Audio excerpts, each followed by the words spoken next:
Um, if you want to receive one of the PowerPoints here at the end of the lesson tonight, if you want to send me your email, if you haven't already, I'll send the email to or I'll send a link to all of the people that have already sent me their email. So if you've already sent it, you don't have to send it again.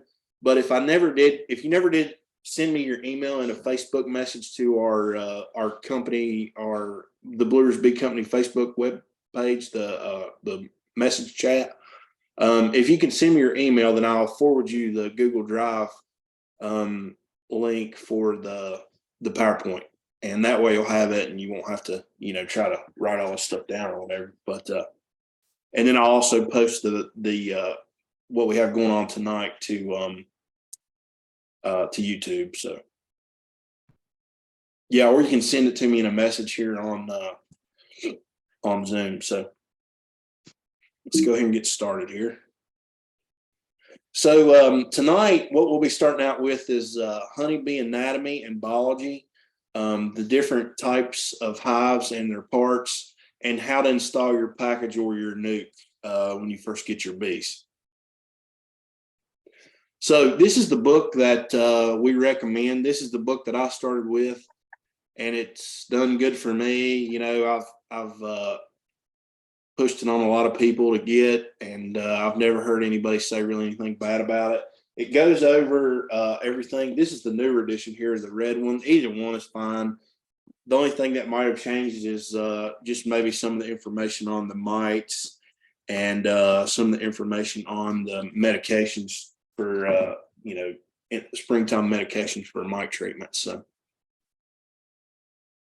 you can probably find on Amazon or eBay for probably little or nothing, 15, 20 bucks or even less. So a little bit of history of beekeeping. So 15,000 BC was the first ever recorded primitive beekeeping paintings on cave walls. 3000 BC written record of beekeeping in ancient Egypt. 384 BC, Aristotle did lots of research on keeping bees and first noted some common diseases such as some of the foul broods, American or European. 800 to 900 AD, first brought to America by Irish and Norwegian settlers. So they were the ones that brought the European honeybee over to America. 1850, honeybees were first brought to the West Coast by some of the settlers. And then one of the really big dates to note is 1851, Lorenzo Langstroth developed the movable frame. His creation is still the standard for all of pretty much modern beekeeping today, except for some of the, top bar hives and some of the unique ways that people keep bees. But for the most part, people use, well, here in the U.S. anyways, use the Langstroth patent that he came up with in the idea. So very important date. A little bit of anatomy of the honeybee. So all bees are covered with an exoskeleton, which is basically just armored plates that protect their soft internal organs. Their whole exoskeleton, even their eyes, are covered with small hairs.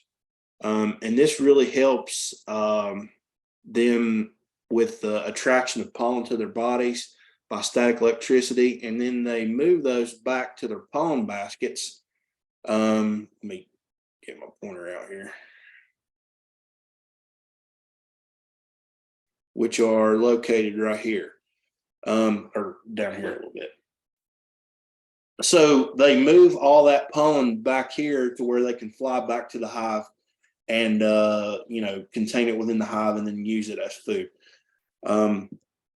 So feelers are really on their mouth parts of the head of the bee are made for smell and taste organs. The tongue is a two-part tube and then a mop-like structure to help gather small particles of pollen and then also nectar.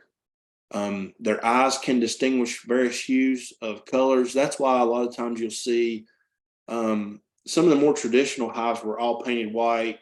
I started out painting mine all white and then realized that was probably not the greatest idea. So now I have all different colors because bees can actually tell color, and it kind of helps them from from drifting to one hive to the next. Sometimes the bees from one hive will go into another hive.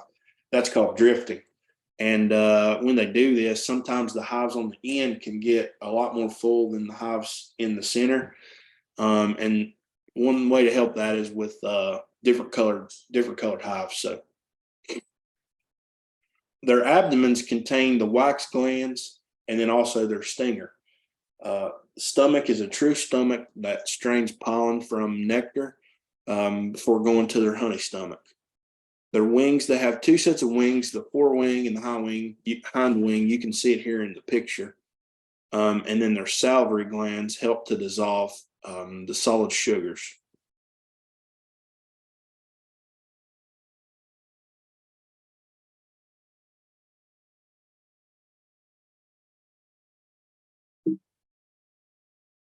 So a little bit about the caste of the honeybee. There's three different types. There's the worker, which is a female, the queen, which is a female, and then the drone, which is a male.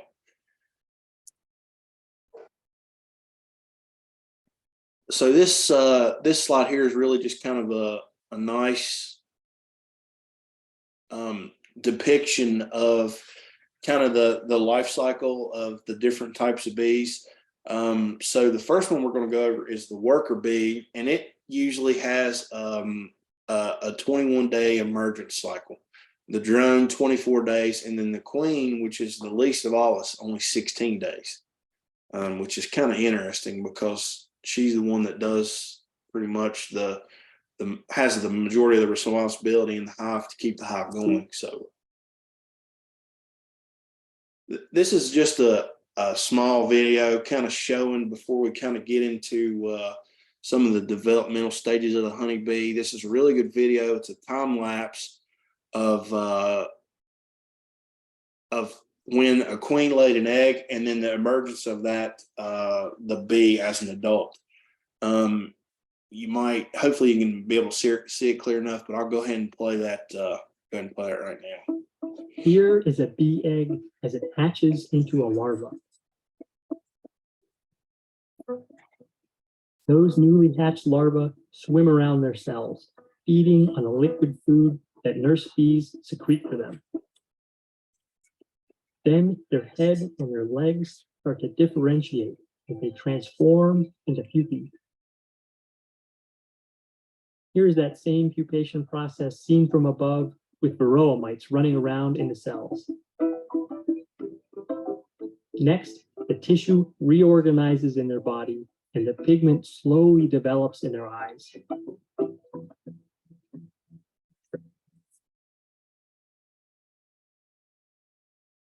In the last step, their skin shrivels up and they sprout hair.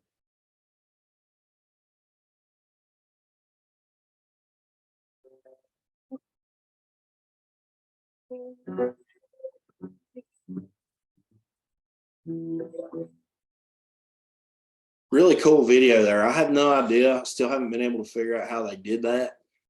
But whoever did it did a really awesome job with it.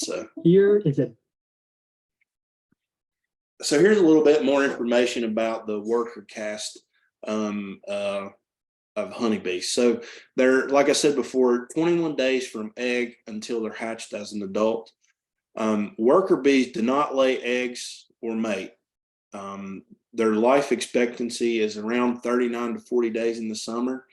Most of the time what happens is they wind up working themselves to death, and then they develop holes in their wings, and when they're flying, they wind up not being able to make it back because they can't fly. So the winter time, bees will live quite a bit longer, and this is to really help push the hive through winter.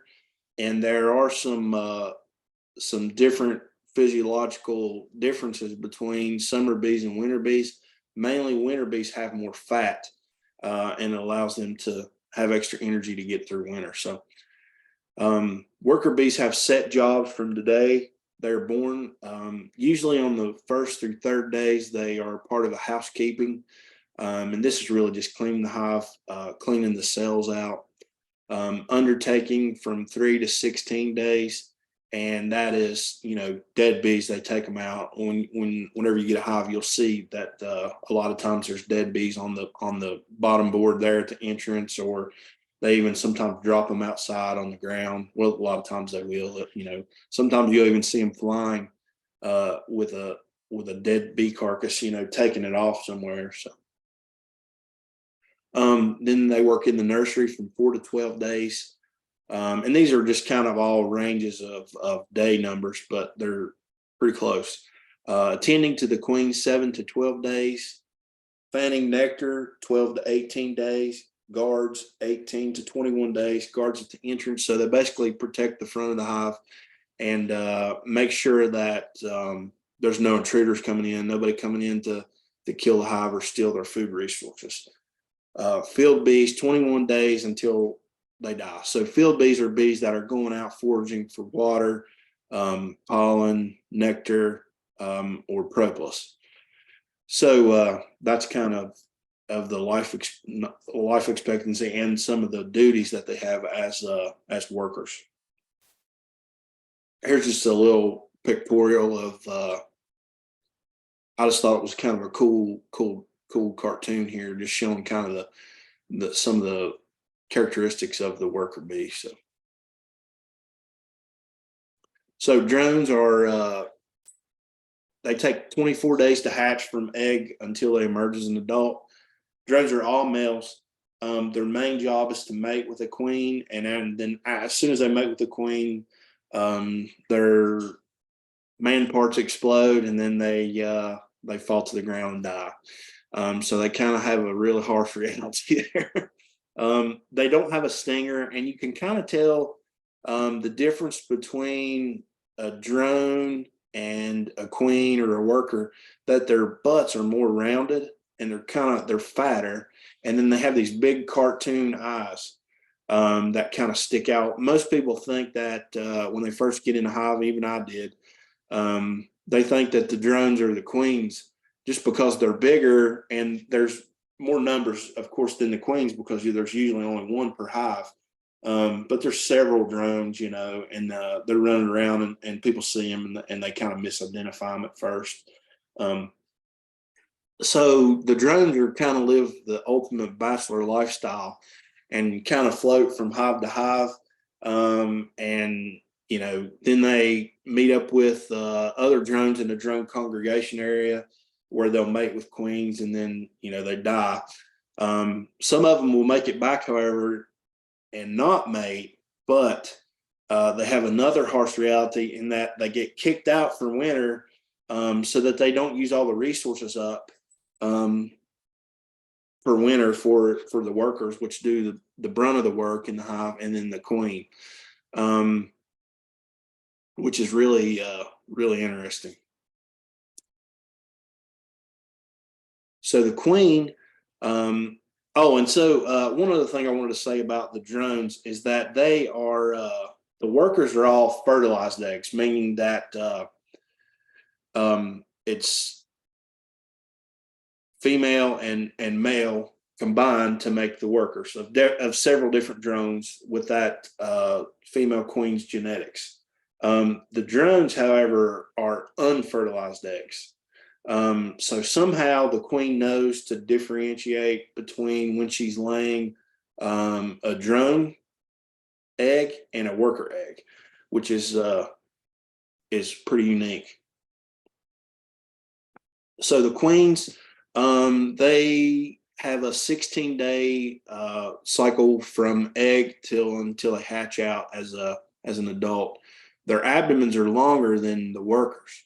And you can kind of see that in this picture. Let me find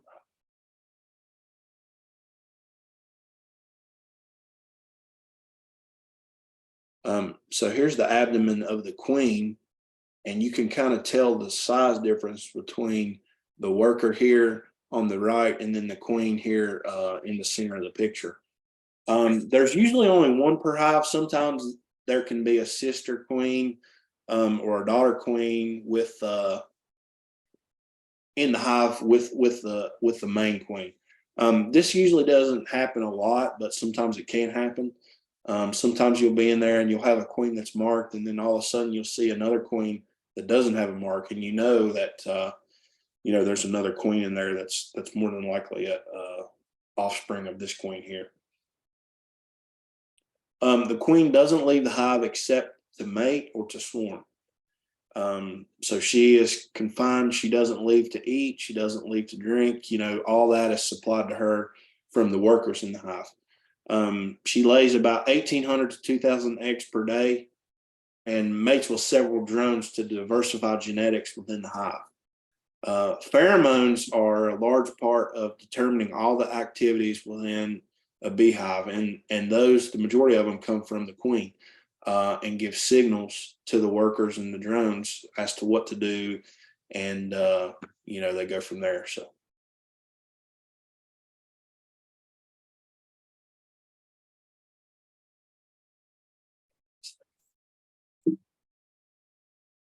So these are some of the different types of honeybees, some of the different breeds. So you can have African, which we don't get up this way too much because they don't do too well in the winter. But there are several states in the southern part of the U.S. that have a big problem with Africanized honeybees. A lot of them are in Texas, I think Louisiana, part of the end of Florida, the very southern edge. Buckfast, which is originated from Buckfast Abbey, which is a whole different story. It's a very interesting story about a church member and developing this type of bee for the church. Carniolan, Caucasian, Cordovian, Italians, and Russians. I think the only ones I haven't had on that list are the Cordovans and, of course, the Africans.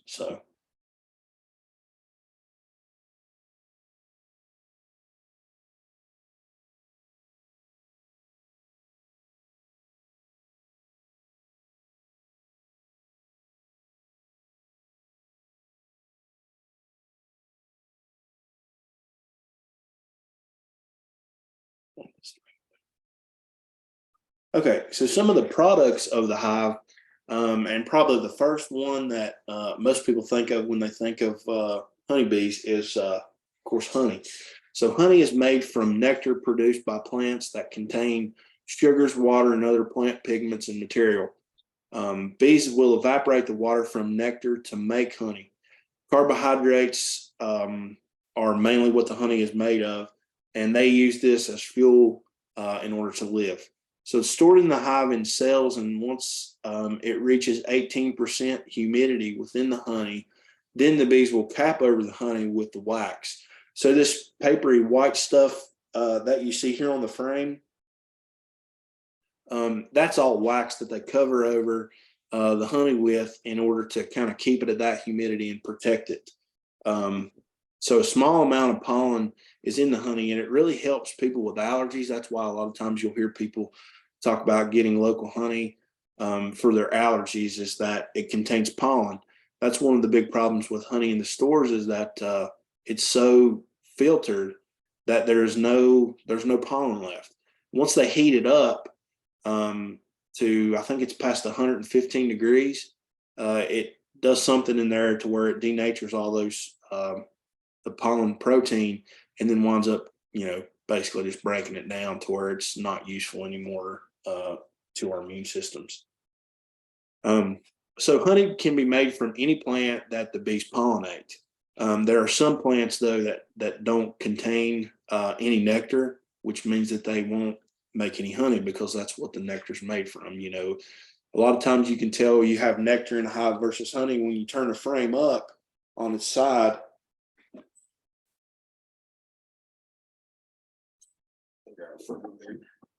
So you have a frame like this, and they would be normally drawn out. When you turn it up like this, you'll see the nectar just kind of fall out of it, just like water. And that basically tells you that it's not honey yet. It's still nectar, and it still has too much water content in it. So another product of the hive is the wax. Wax is produced from the bee's Nasonov gland on the underside of the honeybee. So you can kind of see the wax flakes coming from those glands are secreted underneath this bee's abdomen here. And they kind of come out as flakes, and then they get molded by the bee into the shape of the hexagons in the hive, and turned into the cells on the comb. Young worker bees produce the wax as they cluster together, and the temperature must be between 95 and around 97 degrees. Like I said before, it's used to build the brood cells and cap over the honey. Wax is used in many commercial applications, wood polishes, cosmetics, candles, and then there's a lot of farmers and different people that are in touch with nature that use wax for all different sorts of things. So really good to have around.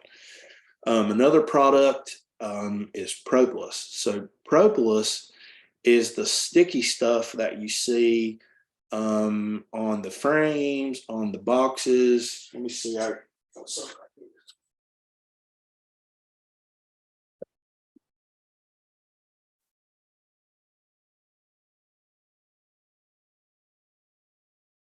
So this was a frame that was extracted here at the store, and you could see the propolis build up here on the side. And I mean, it just, the plastic frames don't get as bad, but you can kind of see it built up all right here. Anywhere that the bees want to secure something down or close something up to where they're not getting sticky, to where they're not getting any type of airflow in, or they need to regulate the air that's coming into the hive, they'll put the propolis there. So you can see it around the outer edge of the box here. And that is basically just to seal up any drafts that might be coming in, because the bees have to keep the hive a certain temperature. I can't remember the exact temperature. It's upwards of 95 degrees in order for them to stay consistent with their brood and to keep the hive healthy. And I don't remember if I told you this or not, but so it's gathered from the saps of trees, and it's used to coat, the whole inside, filling any cracks. If a large animal such as a mouse or a snake was to get inside the hive, and then the bees would sting it and they wound up killing the mouse or the snake, then they'll totally encapsulate and entune that animal in propolis. And it's microbial resistant, mold. There's no mold that grows on it, antibacterial, antifungal, and it's really clean. It's one of the cleanest environments inside a hive in all of nature. A lot of times people will use it in tinctures for good health and healing. It can range in color depending on the source. Some of it's orange color like here, some of it's really dark red. I think some of it can even be green, not around this area most of the time, but it's mainly this real dark amber looking color or the orangish red. But the only thing that will really dissolve propolis is grain alcohol. So you have to, it takes a pretty strict solvent to dissolve it. I make some here and sell some in the store, and I make some for myself. What I mainly use it for is to coat the inside of swarm traps. So whenever I put a swarm trap out that's brand new, to give it that smell of a beehive, that's mainly what you smell is the wax and the propolis. And I'll take the propolis, and you have to crush it up. I usually use like a meat tenderizer within like a cloth or something, or a baggie, and then I'll grind it up real fine, put it in a jar. But I tried to use like vodka one time, but the alcohol content wasn't high enough because the vodka was a lot cheaper than the grain alcohol. But grain alcohol will dissolve it. You have to shake it a couple times every day, and then eventually, once that alcohol leaches all those good properties out of it, then it's dissolved within the alcohol, and when you drop it on something, the alcohol will evaporate and leave the propolis behind. So really neat kind of product of the hive, and something that's useful. It's very healthy for you. I wouldn't suggest like drinking the grain alcohol dissolved propolis straight, but like a drop or two in your tea or your coffee can really help with a lot of remedies for colds or flus or feeling bad. So to be or not to be, what's the one thing that we can do inside a hive that, can really hurt us? And that, is to get stung, especially if we don't know if we're allergic. So the best known part of a bee's anatomy, of course, is its stinger. You really have to be aware if you're allergic to bees, or might be possible that you could be. It may not happen the first time you get stung, and it usually won't. It usually happens on down the line, the second or third time or even thereafter. So if you plan on beekeeping, the one thing that you can plan on is getting stung. A lot of beekeepers, they'll say, how many times do you get stung? Well, I usually get stung every time I get in them, because when I have to go through several, and look through them. And a lot of times I don't wear gloves just because I can feel things easier and manipulate frames better, and, all the above. But a lot of new beekeepers go a long time without getting stung. Sometimes they go years, but I don't see how I was getting stung the first time I ever got in them, and it's kind of a shock at first, but then you kind of get used to it. But you really have to kind of be aware of your body. Are you sensitive to wasp stings or yellow jackets or even sweat bees? And if you are, you might want to think twice about getting stung by honeybees, because it could be something that is life threatening. My wife is she's not anaphylactic shock allergic to bees, but she's very sensitive to them, and she swells up bad. My little girl, she got stung in the eye right here. One day I was handing nukes out, and one followed me into the truck after I'd had my suit on, and it stung her right there in the eye, and her eye swelled shut. It was bad. So you really kind of have to be aware of your family situation too, and kind of keep them accordingly. I've learned to do things different over the years just to kind of keep my kids. I used to have them on my back porch next to my house, but I've kind of moved them further away to keep them out further, so that they don't have as much a risk of getting stung as they once did. So less than 1% of the population actually has severe bee allergies, and this will include swelling beyond the sting area. So if you got stung on the hand or the leg, and you're swelling in the face, you have shortness of breath, you're throwing up, you feel like you can't stand, like your blood pressure's dropping, or more than likely you're allergic. And the best thing to do is to probably just keep your distance. Seek emergency help, go to the ER, doctor, whatever. And then the final thing, is to keep an EpiPen. So if you think you might be allergic, you might want to talk to your doctor about getting an EpiPen and just having one on hand just in case. It probably wouldn't be a bad idea. One of the other things you need to consider when you're considering beekeeping is, I already talked about your family, but your neighbors. Ignorance of keeping bees is often common. So, people think that the bees just sting you, or they're like a yellow jacket or a wasp, and they just sting relentless all the time. Those are totally different animals than honeybees. So you want to assure them that they're not out to sting and hurt, but are helpful to the environment. You want to try to locate your hives away from other houses, or have a flyaway. Basically what a flyaway is so you have your hives here, and then you put a wall up in the entrance to make them go up instead of straight out. So they have to fly up and over, and they kind of increase their elevation in order to go past your neighbor's house, or, whatever might be around. You can have people come over to watch at a distance. You might not want to do this in the fall because they can become a little bit irritable then.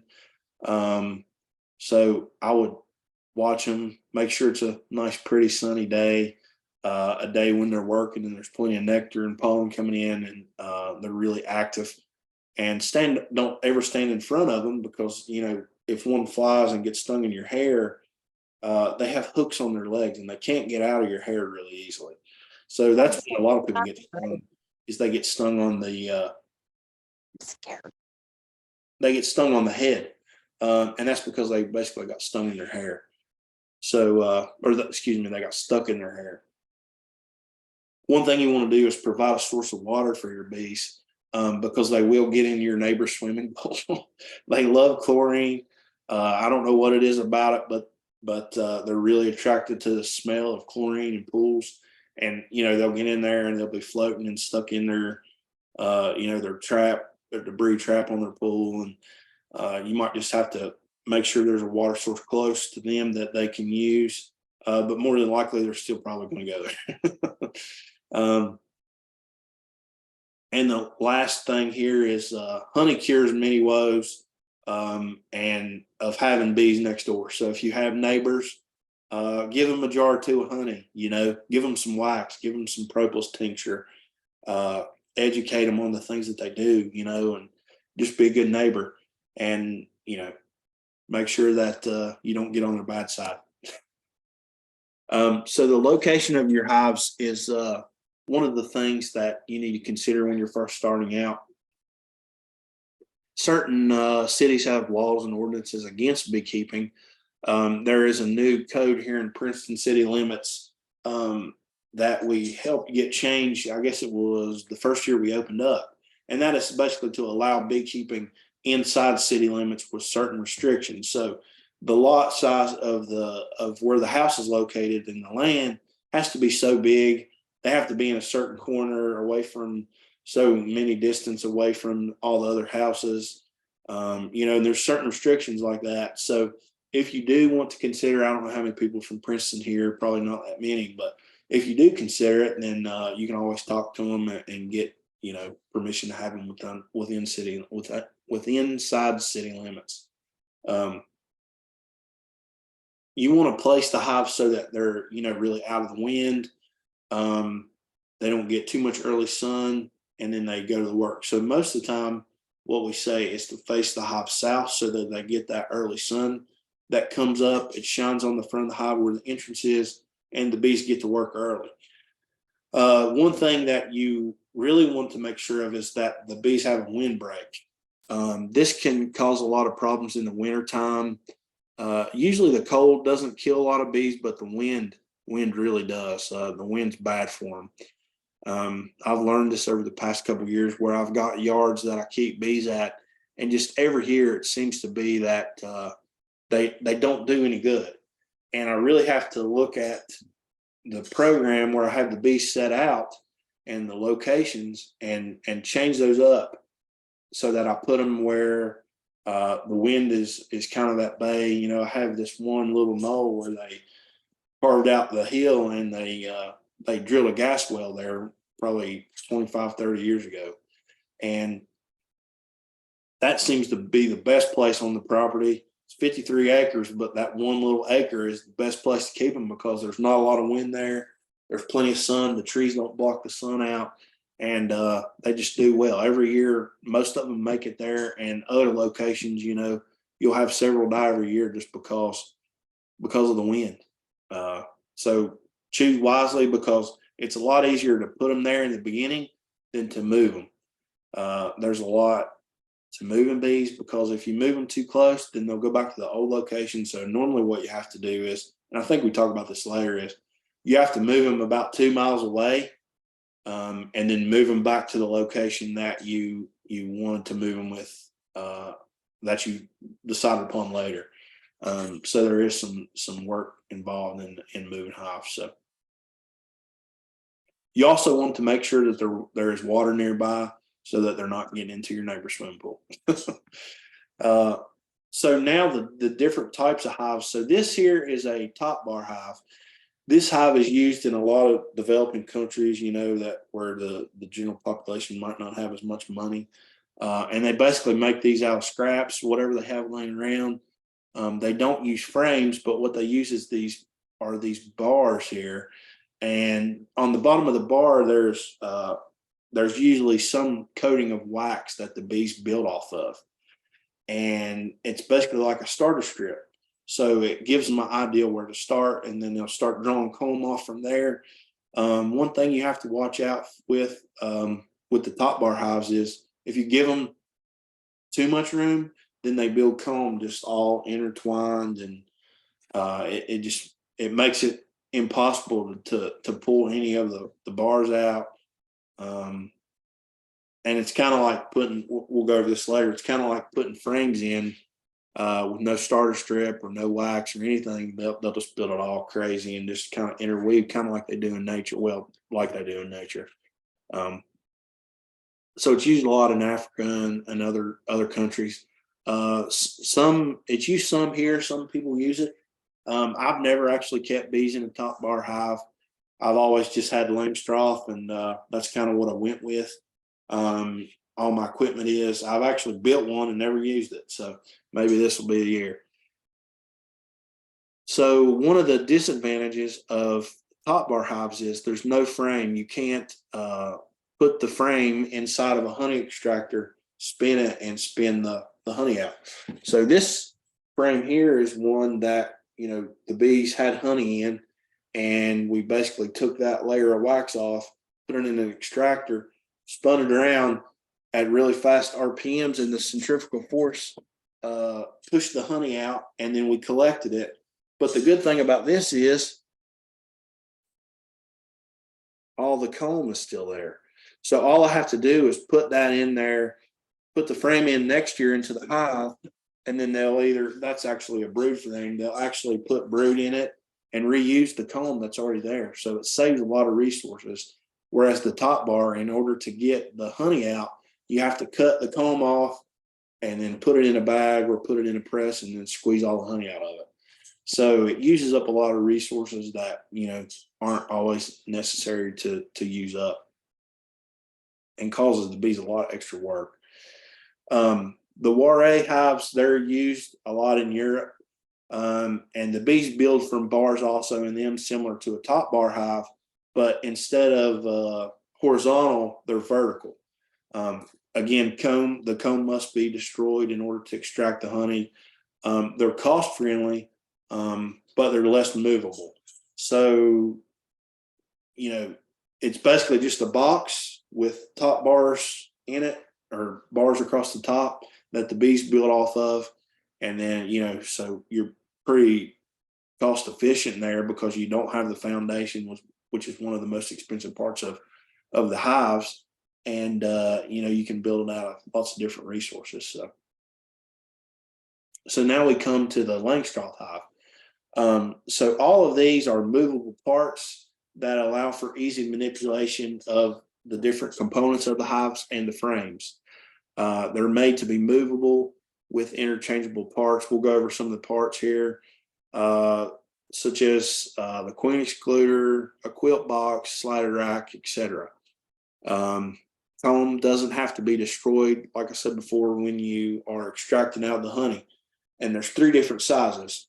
We're going to go over all this stuff in just a second. So I've got, let's see, hopefully you can see this here. Got a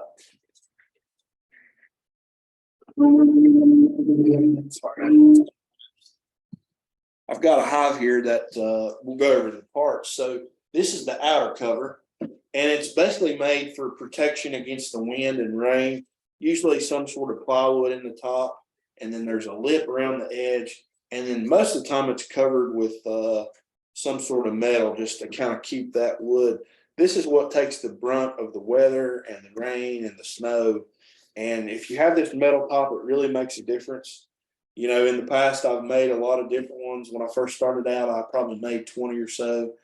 And I didn't use, I just used plywood, exterior grade plywood, and painted it. But eventually they break down, because doesn't have the protection as of the metal is. So underneath that, we have an inner cover. And basically it's just a piece of plywood with a hole in it. And then there's, it's got a little lip on it just to give room underneath the inner cover so that the bees can actually move around. And there's one side that's, I think it's a quarter on one side and 3/8 on the other. I usually always put it to the larger side just to give more room. So 3/8 of an inch, can't remember if I go over this later or not, but 3/8 of an inch is actually bee space. And that's the space that the bees strive for within the hive. So if something is smaller than 3/8 of an inch, what they do is they fill it with propolis. And they basically just consider it a hole in the hive, or that there's a gap there that they need to fill in. Anything over 3/8 of an inch, they'll fill it with comb.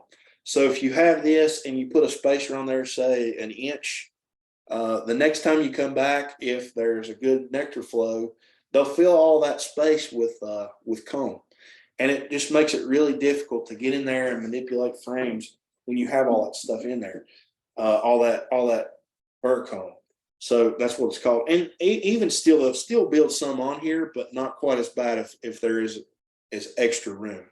So you want to try to keep the space down to 3/8 of an inch, and that really helps your job easy, make your job easier. So it just sits on here like this. And the main purpose of the inner cover is to be able to get the outer cover off. Because if you put the outer cover on there, just so if you're like this and you just put the outer cover directly on top of the box, when you go back to pry this off, you have to get underneath this lid. And remember, the bees glue everything down. So when they glue everything down, I don't mean like it's just kind of glued down, it's really stuck. Like there's a reason that we have hive tools, and it's basically a crowbar, because everything's glued down. The frames, the boxes are glued to one another. The inner cover is glued to the hive body or super, and you have to pry everything off.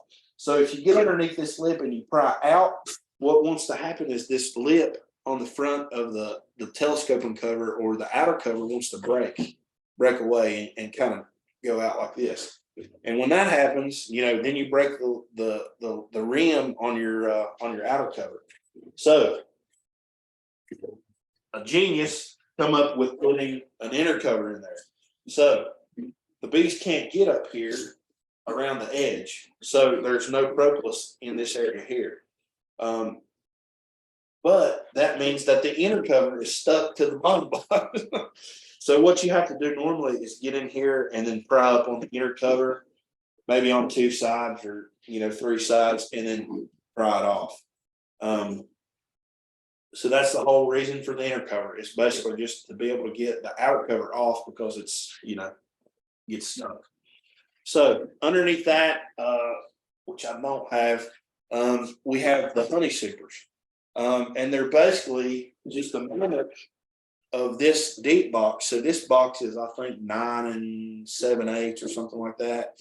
And what it is this is basically the brood chamber. So where the queen lays all her brood, she lays all the eggs, and then the bees develop into adult bees. But above that, we'll put honey supers, which you can see in the picture here. And that's where the bees go up to store excess honey that they have. And then that's where you pull your honey off and extract it, for yourself or to sell or whatever.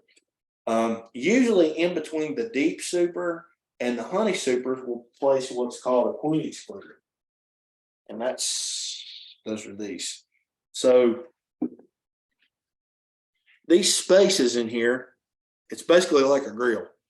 And that amount of space right there is just small enough to where the queen can't fit through, but the workers can fit through. So the workers can pass in and out. I don't know what the space is. I don't have an exact dimension. But the workers can pass through, but the queen can't. Sometimes you can get through. Sometimes there's situations where your queen thorax might be just a little bit smaller than some of the others, but most of the time she can't. So it basically just keeps the queen from going up into the honey supers and laying eggs up there, because nobody wants the larvae in their honey. So that's why we want to keep the brood and the larvae and the eggs down inside the deep box for brood production and bee production. Okay, let's see here. So that's this is some people call it a deep. I've never called it a deep super. It's called a deep super in the diagram here. Most of the time, what I call it is a brood box or a hive body, or I guess you could call it deep super, but I usually don't. Most of the ones I call supers are so there's honey supers and there's two different types, which I probably need to go over. So there's this is a shallow, and this here is a medium. So you can see the difference. There's not much at all. Maybe it's about an inch. So a lot of people used to keep shallows, which is this one here, the smaller ones. But that's kind of, I mean, and we sell some, but we sell way more mediums than we do shallows. I usually use, whenever I set up a hive, I'll use a deep or one deep or two deep, just depending on the colony and what I'm trying to go for. And then I'll put a queen excluder on. And then from there up, I'll just put all mediums. Just because it makes it easier just to keep track of two different sizes versus three. So, you know, the size of the medium and the shallow is so close that it kind of gets, you know, the line gets blurred, and sometimes you'll have a medium or a shallow in a medium, and then it gets a mess, you know. But you know, I guess the best thing to do is figure that what scenario you want to go forward with before you buy too much of equipment. That way you can kind of stay consistent with what you have throughout all your hives. So if you just have a couple, it's really no big deal. You know, some people keep bees in all mediums, and that's all they have is just straight mediums. You know, they have mediums for their brood boxes, and then they have mediums for their honey supers, and then they just stick with that. But it's kind of up to you. You know, there's all kinds of different information out there. There is one variation that that we have that I should probably mention, and then that is so there's what tends to be out there the most is 10 frame and 8 frame. So this is a 10 frame box.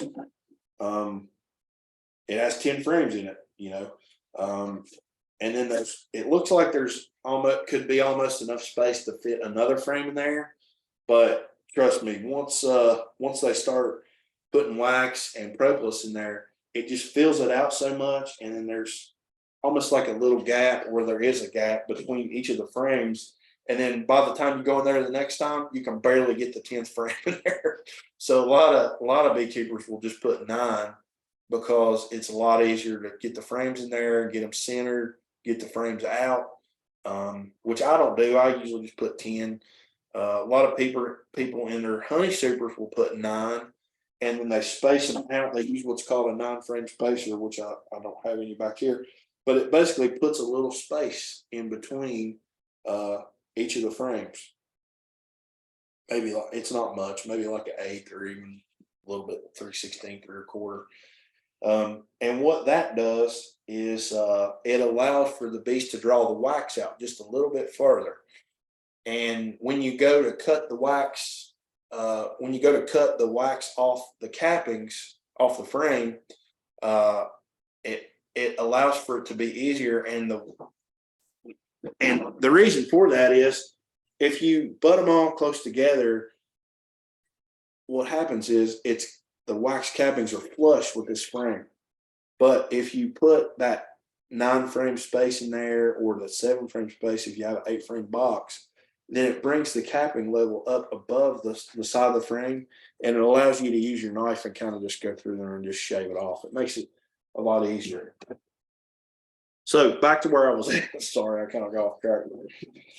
So you can either have an 8 frame box or a 10 frame box. This is a 10 frame box.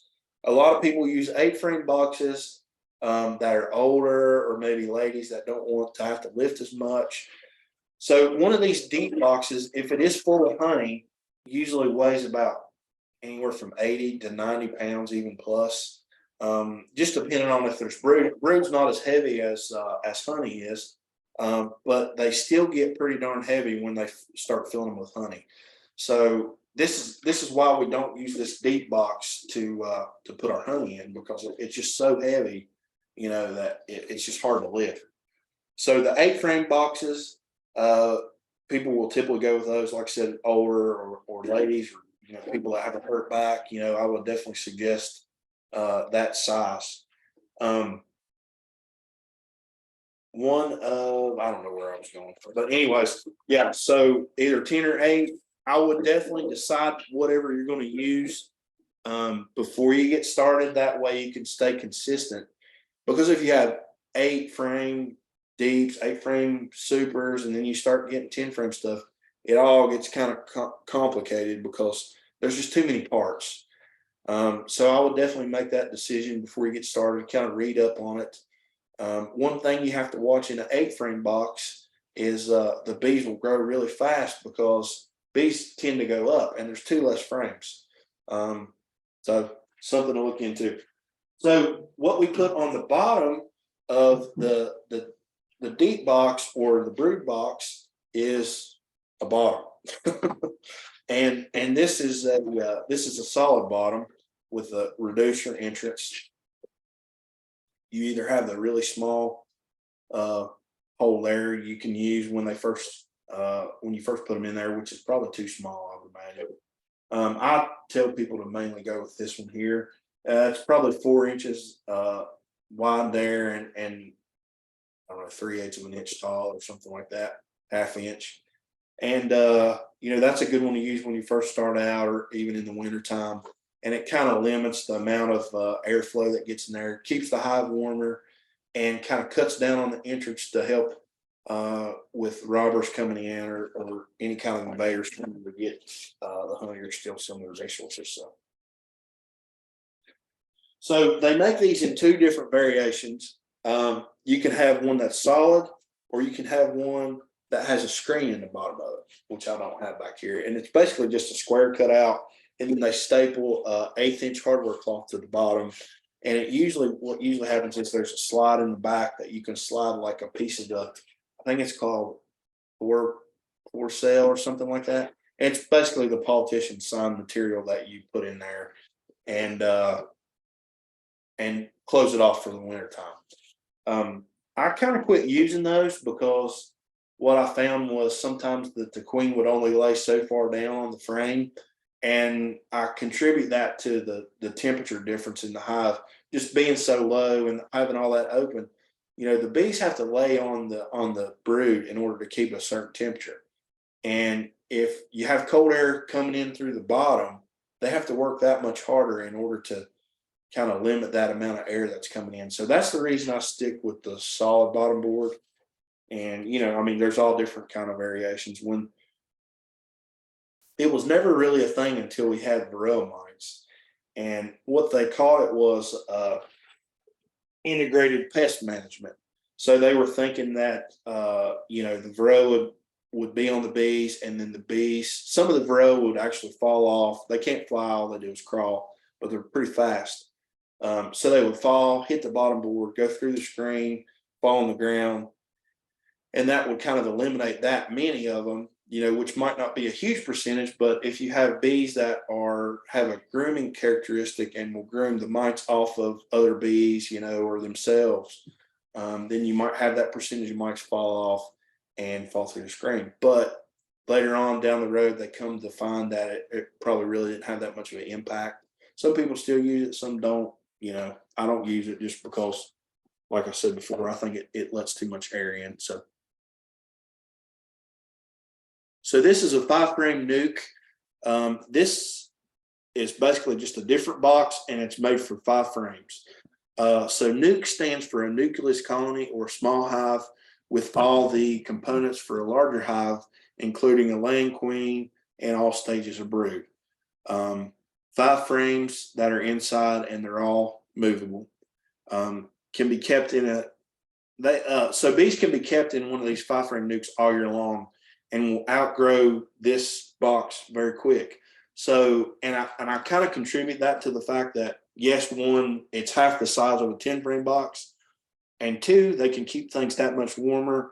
Their resources are that much closer to all their brood that they have in there. So if you ever start a nuke, you'll realize that they grow super quick. You can start a nuke and usually 4 to 5 weeks after, these things are busting and about ready to swarm. So it's kind of something to experiment with. A lot of people that you buy bees from, they'll start them in this, and then they'll either move your nuke into your box or put it in a plastic box or cardboard or, whatever they're selling nukes in. So people do overwinter these, and they'll do what's called a 4/4. So they'll stack 4 boxes up, or they'll put 4 hives together and then put excluders, or I can't remember I think they use excluders in between them. And then so the queens can't get to each other in order to kill them. And they basically use the radiant heat from one another to stay warm through the winter. A lot of people use these to make queens, and like I said before, start new hives. Bottom is sometimes attached to the hive, and sometimes it's not. So I've made a lot of these, and I'll use the 5-frame box, but then I'll go to Lowe's and get a piece of Advantech or plywood and then cut it to that size box, and then drill a hole in the front of the actual hive, of the actual nuke body. And it's usually like an inch hole. And then I'll use that for an entrance, and then I'll just have all bottoms just be flat and all tops be flat. And it's worked really good for me. If you want to try to save a few extra bucks, you can get a lot of tops and bottoms out of one sheet of plywood or one piece of Advantech. So, and then, the same as the 10 and 8-frame boxes, you can stack these however high you want to go. So. Frames, I think we've already pretty much talked about this. So there's 3 different size frames.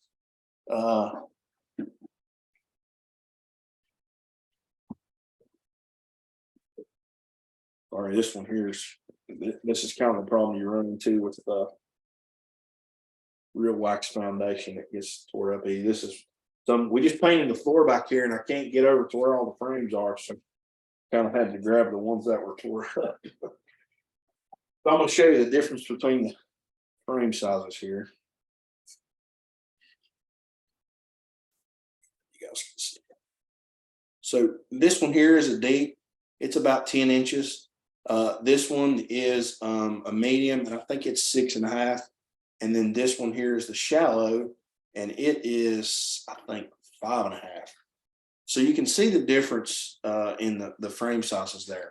So we usually call them deep, medium, and shallow, and they're made up of 3 different components.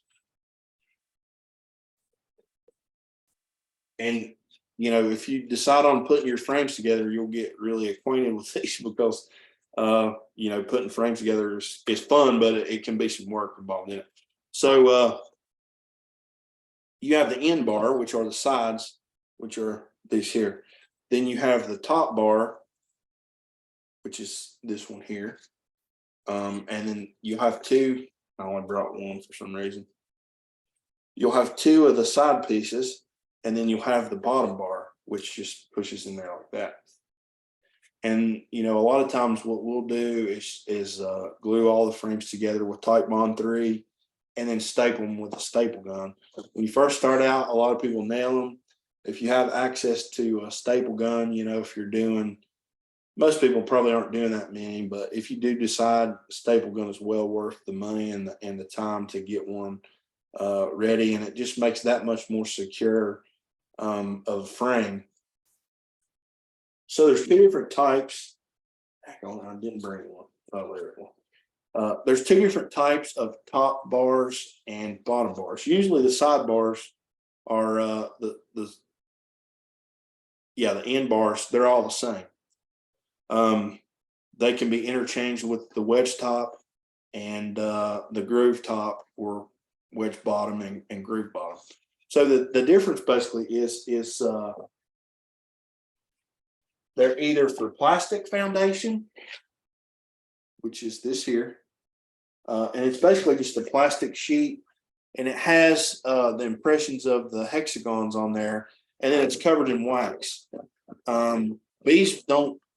If say this was just straight plastic, they wouldn't do anything with it. They wouldn't know what to do because they see it as a piece of plastic, and And that's it. But when it has the impressions of the hexagon cells on there, and then it's covered in wax, they'll use this as a guide or a marker in order to draw out their comb.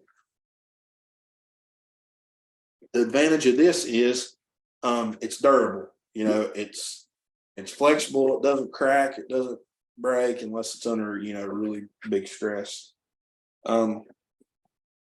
What beekeepers used for years and years was real wax foundation. So it's just basically a wax sheet. There's wires impregnated inside the wax sheet, and then on the ends, if we can see this, there's little wires. So these little wires attach to the top bar.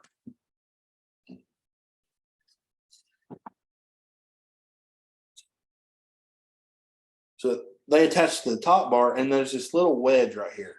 You can see it's already stapled in there, but you can either take a knife. I usually take like a razor knife and cut that little piece out when you first get the frame. And then you lay the wax foundation in there, and then you put the little piece of the wedge in there, and then you staple it down or nail it or whatever. You don't have to glue that part, just for the reason if you ever have to replace the foundation, what you can see, I mean, they get beat up easily, especially if it's cold. They just split and crack and, you know, tear up. But if you ever do have to get in there and replace it, it's a lot easier.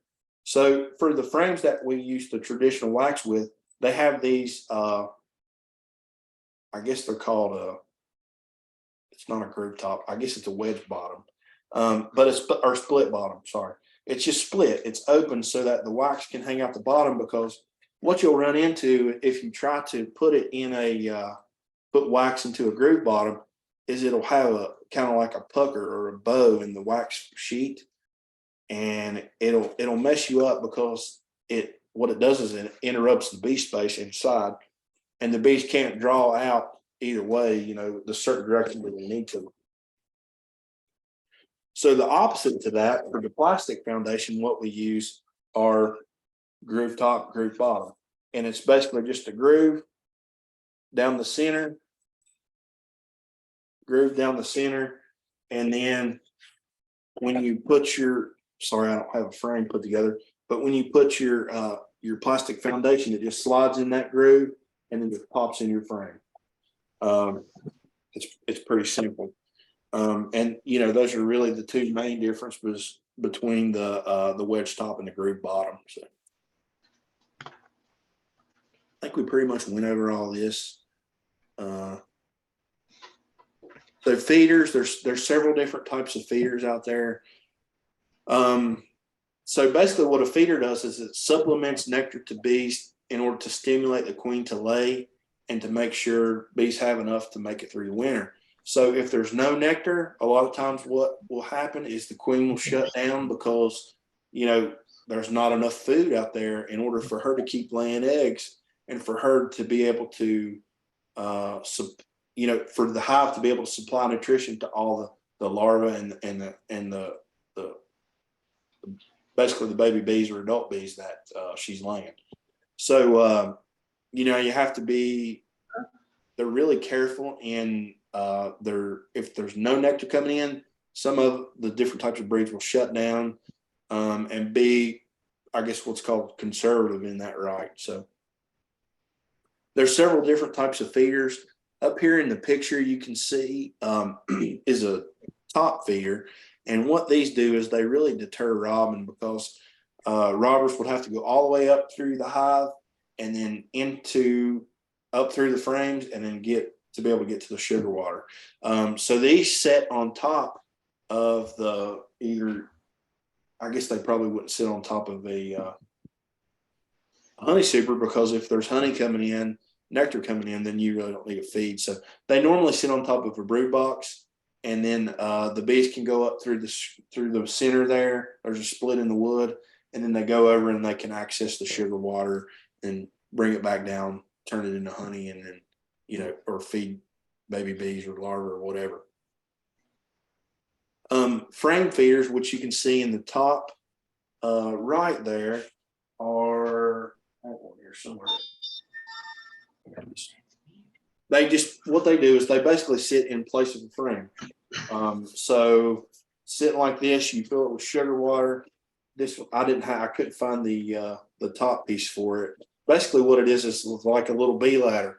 The bees go in the holes up the top, and then they crawl down, and they have some way to get back out, because what you'll run into is bees, just like a swimming pool. If bees have an open source of liquid, their wings get stuck and they stick to the water, and then they can't get out, and then they can drown by the hundreds if they just have an open source. So the little ladders in the frame feeder really help out. The third feeder type is and it goes in the entrance. It goes in the entrance, and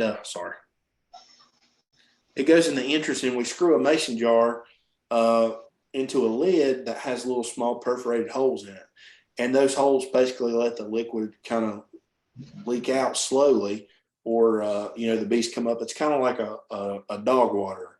The water doesn't run out unless something's pulling it out. So the bees get in there, they use their tongues to suck the water out, and then they take it in the hive and use it. Probably of all the feeders, that's probably my least favorite, just because it's right at the entrance and robbers can get in there. You can have a lot of wasps, a lot of yellow jackets, especially in the late fall, when a lot of that's going on. So smoker. So a smoker, what it does is it calms the bees to allow manipulation of the hive. So smoke triggers an alarm of a forest fire within the bees and causes them to gorge on honey and basically fill up in preparation to leave the hive in case there was a fire that engulfed the tree or whatever they were located in their hive. They can leave quickly and still have some sort of food benefit when they get to the new place of home. So it's used to make cool smoke. Too much smoke can make bees aggressive, and usually, a lot of times I don't even use a smoker. But if you use one a little bit, it goes a long ways.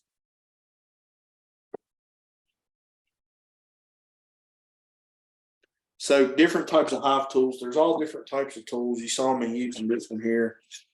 This is probably one more of the traditional one here, and the most widely used. So it has a pry bar on one side and then a flat bar on the other, and it's used to pull frames out. All the frames are stuck inside the hive with propolis, so you have to pry them apart.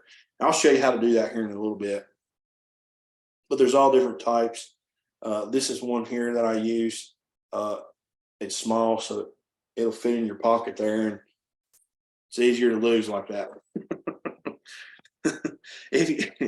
The one thing that you'll come to realize is if you keep bees, especially for me, because I misplace stuff all the time, is it's better to have multiples of stuff. So I have a couple smokers, and I'll have, I probably got 15 or 20 hive tools laying around, but it seems like every time I need one, I just got to get another one. So some of the accessories, bee brush. The only time I really use a bee brush, and the only time for me it's beneficial, is when I'm pulling frames out of hives and I have to get those final few bees off of the frame in order to put it in a box and kind of cover it away to take and extract. But if you take this and you start raking bees inside the hive, remember I told you you're going to get stung? You're probably going to get stung. So, what I do to pull frames of honey out is I'll pull the hive up, and you would think that it would be more, you would think that you would get stung more doing it, but you really don't, because what happens is the bees basically just fall off. And I think it's in their nature, just where they fly, they fall all the time, and they just fall right into the entrance of the hive, and that's where they go, especially when they're full of nectar. So if you pull a frame and it's full of bees, has bees all over, and it's full of honey, and you want to take it, what I'll do is I'll give it a quick shake like that, and then the last couple of bees that are on there, I'll take the brush and kind of just not really even brush them like this, but just take the very tip and just kind of flick the flick the last few off. But you'll be amazed at how good shaking or even taking the frame like this. I'll tell my wife, and just kind of peck it like that on the corner.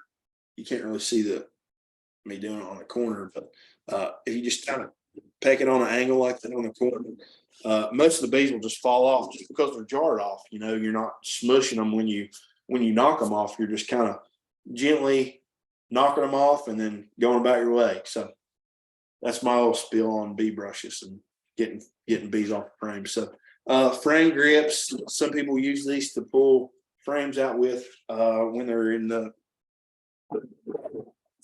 when they're down inside the hive body. You can grab them like this and pull them out and sorry, you didn't see that. Pull them out and manipulate them, you know, with your grip. I usually don't use one just because I'm used to doing it with my hive tool, but some people do. So this is a queen catcher. Little piece of foam there in the end has a place for you to put your finger and push the foam up, and then it has a little grill in the front that you close. So say the queen's running around on the frame, you have this, it's open in the end, the foam's pushed back. You push this over the queen, and you got to be careful not to, it's better to turn it up like this because bees always want to go up. Same thing with the hive. You push this down, okay, you've got her locked in there, right? You turn this up, she'll crawl from the bottom, more than likely she'll crawl up top. You put your finger in, push her up to the top. And what that does is it isolates her back so that you can put a mark on it. That's the one thing it does. That's what people use it for. A little bit later on down the line, you'll see the queen in there running around. You can put your finger on her, pinch her with your middle finger and your thumb, and then take your other hand and place a small dot of paint on her. And to me, that's the easiest way. There's been a lot of queens drown in paint by using those. And, I sell them in the store here. People still want them, but it's easy to get paint all over their wings and everywhere else when you use those. So I don't have the tool back here, but you have what's called the wire embedder here on the bottom left. And basically what that does is, so when you make these frames up with the wire, or even sometimes these frames will just come as a sheet of wax and you want to put wire in them. The reason we have these little holes here is to run wire back and forth, and it basically secures the foundation from falling out. The wire embedder, once you run the wire along, you basically take that wire embedder, run it along the wire, and it pushes the wire down into the wax just using force, and wax is soft, so it pushes it down in there. The last little tool we have on here is the marking tube, and it's basically the same theory as the other. You put the queen in here, or you can get her on this little foam plunger here, and then you push her to the top, and you put a little mark of paint on her. It's easy to drown them in paint that way. But it all depends on what you're used to, what you get accommodated with, and how can't make a word, how you feel when you do it. If you feel comfortable marking a queen like that, by all means do it. So bee suits and gloves, there's all different types out there. When you first start out, I would never recommend visiting the hive without wearing a veil at least. Bees like to explore dark holes, and your ears, your eyes, your nose, your mouth, they'll fly into all those holes in your face. And a bee in the ear is no fun. Once you get stung in the ear, it's not good. Or up the nose, in the eye, you can get stung on the eyeball and you can totally go blind from it. So you really want to be careful. If sometimes I don't, but a lot of times I'll regret it when I got a sting on the eye or sting on the lip. They come in all different shapes and sizes. This is just a veil here that goes over your face. A lot of people use it. I like the hoop bells, the ones that are not even a picture up there. Hold on a second.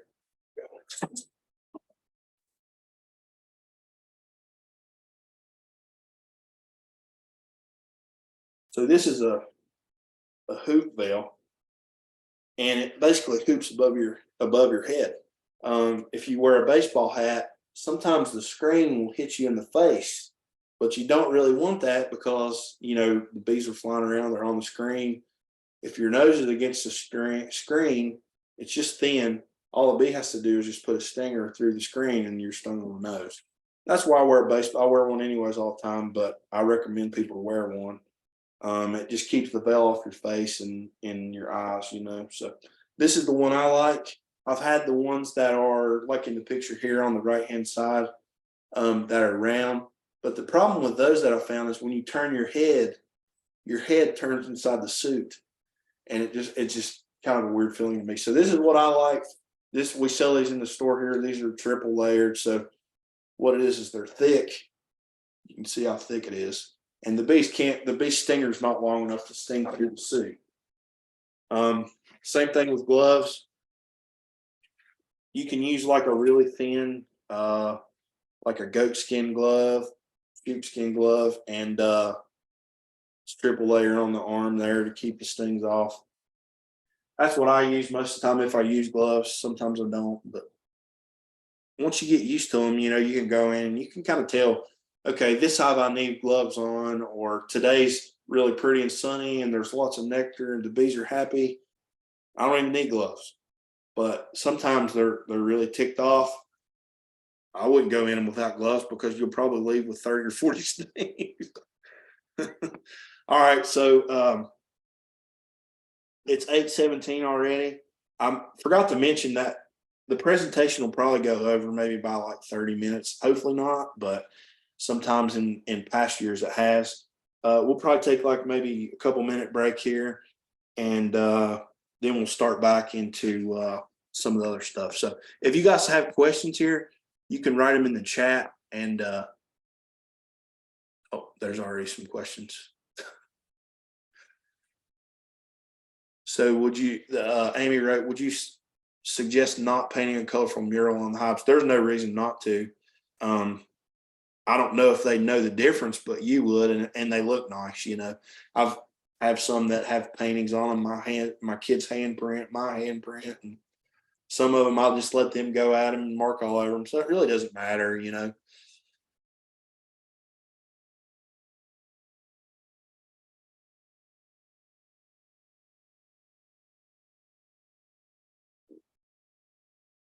So Jay here wrote, 8 mirror glands produce wax. Oh, Nasanov glands produce a pheromone used in recruitment in worker honeybees. I didn't know that, so I got that wrong. So 8 mirror glands are what produces wax. Yeah, I'm glad you told me that. So Andrew, if they're about to swarm and you don't have another hive to split them, you just let them swarm? Well, unless you want to put them in your yard or your house, you can. I mean, one thing you can do is always put them in a cardboard box or like a Tupperware container until you can get a hive. I wouldn't suggest leaving them there any longer than like overnight in the dark. It's probably too long. If you can leave them in there for just like an hour or two, you're probably okay. But I would try not to leave them in there as long as possible. So what's the weight difference between an 8 frame versus a 10 frame? I really don't have it on hand. I could try to find out, but I mean, you figure a 10 frame box weighs 90 pounds full of honey. And that's full of honey. Most of the time they're not full of honey. If it's full of honey, it's basically 8 pounds of frame. So, you can do the math there. So Mark wrote, why do we mark the queen? The main reason we mark the queen, I don't mark a lot of my queens just because I have so many to go through, and they're all the time leaving and changing hands. Sometimes I do mark them, but most of the time I don't. If you do mark them, it just makes it easier to see. And we'll kind of go over that later. I usually don't look for the queen unless I'm trying to make a split. If I am trying to make a split, then it makes it harder on me to not have a marked queen. But I don't know. I've just got used to doing it without a marked queen, so I usually don't use them.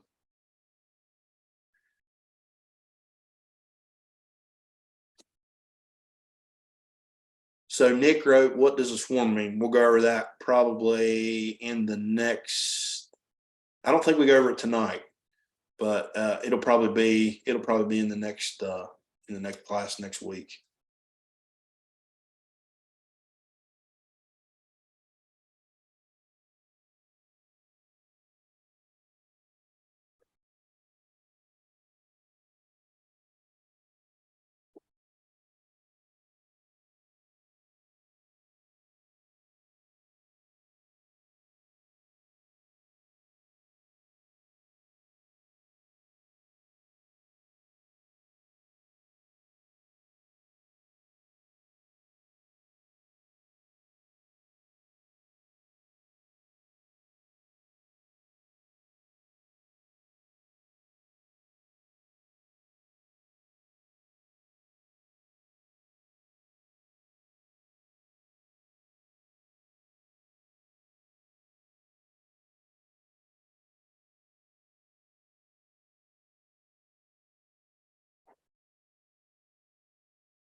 So Tracy, I see where she wrote, or might be he, I don't know. Where some folks paint each box a different color. Is this something you do or suggest to do? What I do is just I'll go to Lowe's and all the discount paint that's exterior or even interior, I'll grab and then I'll paint. I've got some that's pink, some blue, green, brown, a couple different shades of blue, all green. So I mean, I just every year I'll usually paint 2 or 3 different colors, and it kind of just helps differentiate the hives, and then bees can see hues of color, so it makes it easier for them to hone in on where they're going. So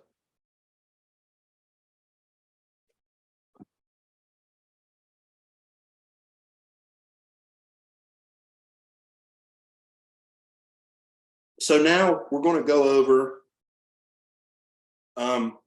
where you get your bees from, whether it's a package versus a nuke, and kind of how you go about putting them in the hive, and from there on out. So obtaining your package of bees. So you want to determine the kind of breed that you want and where you want to get your bees from. So if you can get bees from a local source or a neighbor that has overwintered bees in the past, or somebody local, that's ultimately your best situation that you can do, because those bees are acclimated to that area if they've gotten them from around there, and it pays off in the long run. So you obtain a package of bees from wherever you're going to get. Most of the time this happens anywhere from, sometimes they'll come in late March. If you're around this area, I would kind of wait until you probably in April. March is a little bit early. I've started some in March, and it can get to where it's cold, and if you kind of push them to lay brood, what happens is the brood will freeze, and then you're way set back. That can just open a whole nother can of worms with dead brood in there and European foul brood. I did that one year, and it really turned around and bit me in the rear end. And it's better to start them a little bit later and have better weather than to get them early and kind of lose a bunch of brood and stuff like that. So ours usually come in about the 2nd to 3rd week of April and into May, but our first ones will come about the middle of April.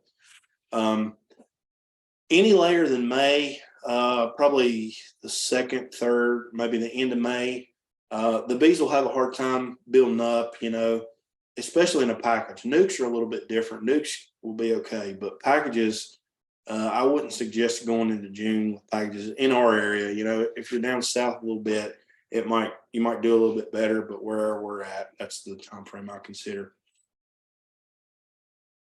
So if you do happen to order bees through the mail, which I wouldn't recommend, what you want to do is go and pick them up at the post office. And most of the time I've never ordered bees through the mail other than queens. I've ordered a lot of queens through the mail, but I've never ordered a package of bees through the mail just because it's a lot of times they get left in the mail trucks. They get overheated. I guess it was the year COVID was really strong and rampant.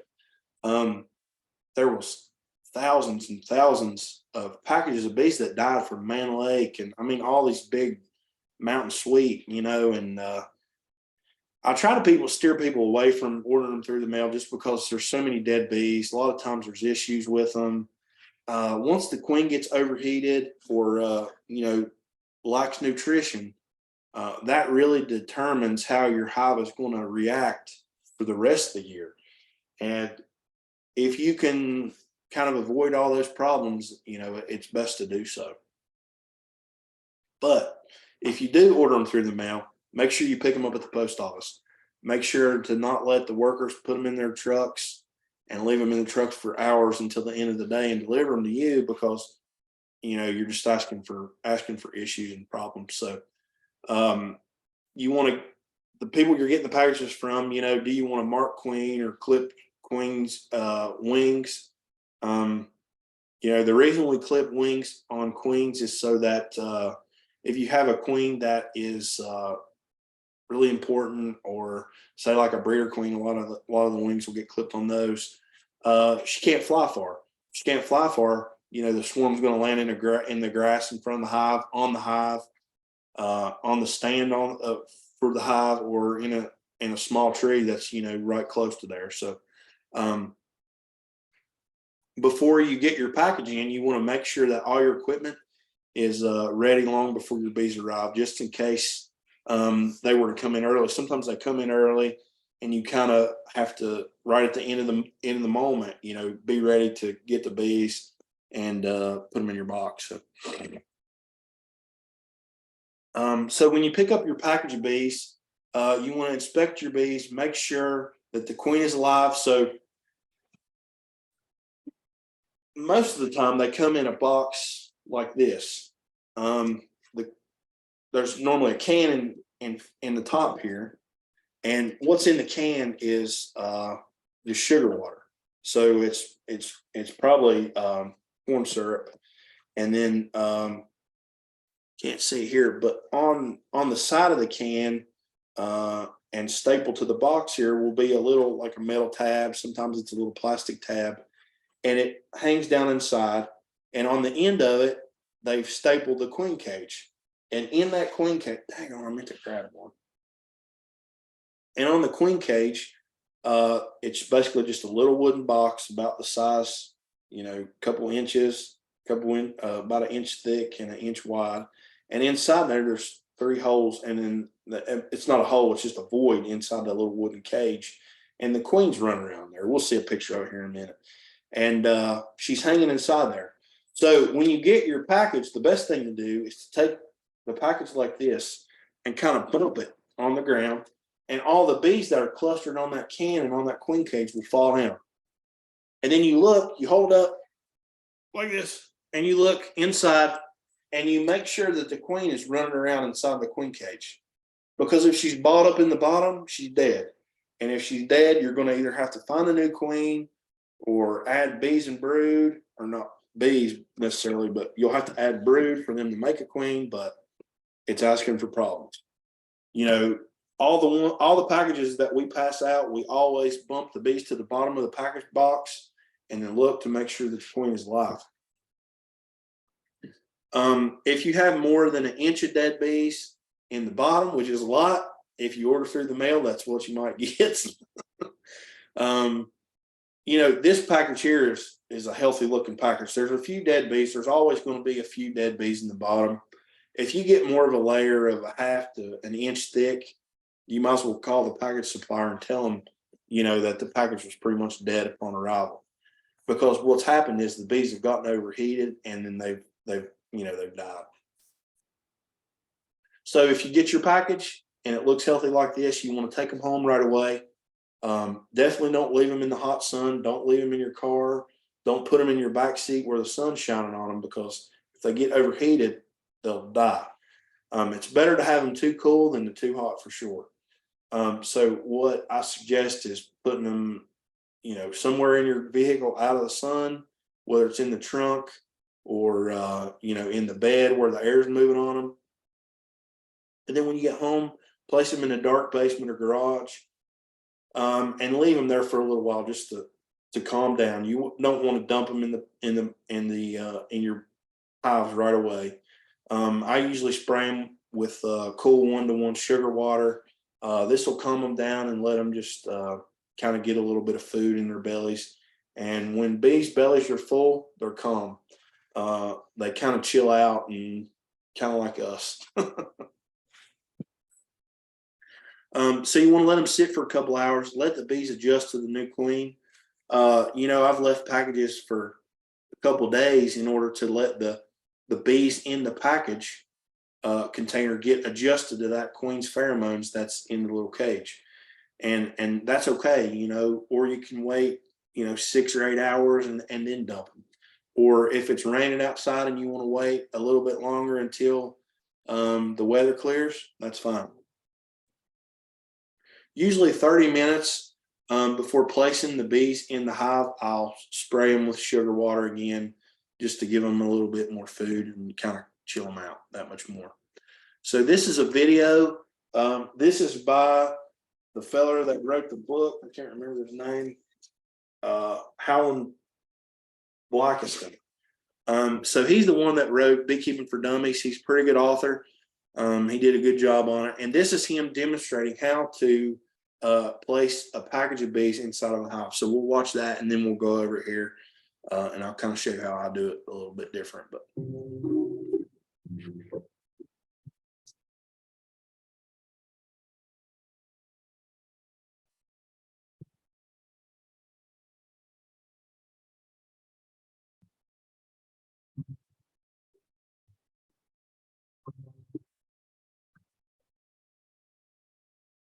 Hi, I'm Howland Blackiston, author of Beekeeping for Dummies. Here's the package of bees that we're going to install into our new hive. The queen and her attendants are in the package, plus around 10,000 worker bees and a handful of drones. By midsummer, the colony will blossom into well over 60,000 bees. The installation process is called hiving the bees. You'll want to hive your bees in the late afternoon on the day you receive them, or certainly not more than a few days after they arrive. First, let's set up the hive that will become their new home. We have a hive stand, a bottom board, a deep hive body with frames and foundation, a hive top feeder, and an outer cover. Remove the outer cover and feeder and 4 to 5 of the frames, but keep them nearby because you're going to need them later. Place the entrance cleat in place using the smallest opening for the bees. Spray your bees moderately with sugar syrup. Now don't drown them, but give them a decent spraying. The syrup not only makes a tasty treat, but the sticky stuff makes it much harder for the bees to fly. Using your hive tool, pry the wood cover off the package. Pull out the staples and keep the wood cover handy. You're going to need it again. Jar the package down sharply on the bottom so your bees fall to the floor of the package. Don't worry, it doesn't hurt them. Remove the feeding can and the queen cage and loosely replace the wood cover to keep the bees in the package. Have a look at the queen cage. Look for the queen. Well, hey, there she is. I ordered a mark queen, so that dot painted on her thorax makes her really easy to spot. Find the end of the queen cage with a white fondant candy. If there's a cork at that candy end, remove it so that you can see the candy in the hole. If the candy is missing, here's where that mini marshmallow comes in. Plug the hole with the marshmallow. Don't let that queen escape. Take 2 small nails that have been bent at right angles to fashion a hanging bracket for the queen cage. Frame nails do fine. Be sure to apply these nails to the candy end of the cage. Now hang the queen cage candy side up, between the frame that is closest to the open area and the frame next to it. The screen side of the cage can face towards the front or the rear of the hive. It doesn't matter. Now's a good time to put on your veil. Gloves aren't really necessary, but you can wear them if you feel more comfortable. Spray your bees lightly one last time. Jar the package down and toss away the cover. You're done with it. Okay, here comes the fun. Pour and shake about a third of the bees directly over the hanging queen cage. Then pour and shake the remaining bees into the open cavity created by the missing frames.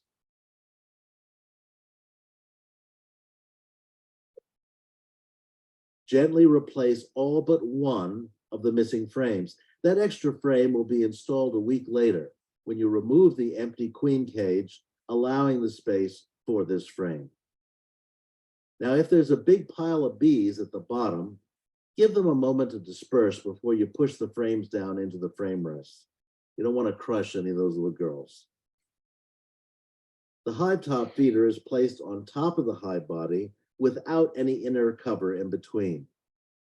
Now fill the feeder with sugar syrup and place the outer cover on top of the hive top feeder. That's it, you're done.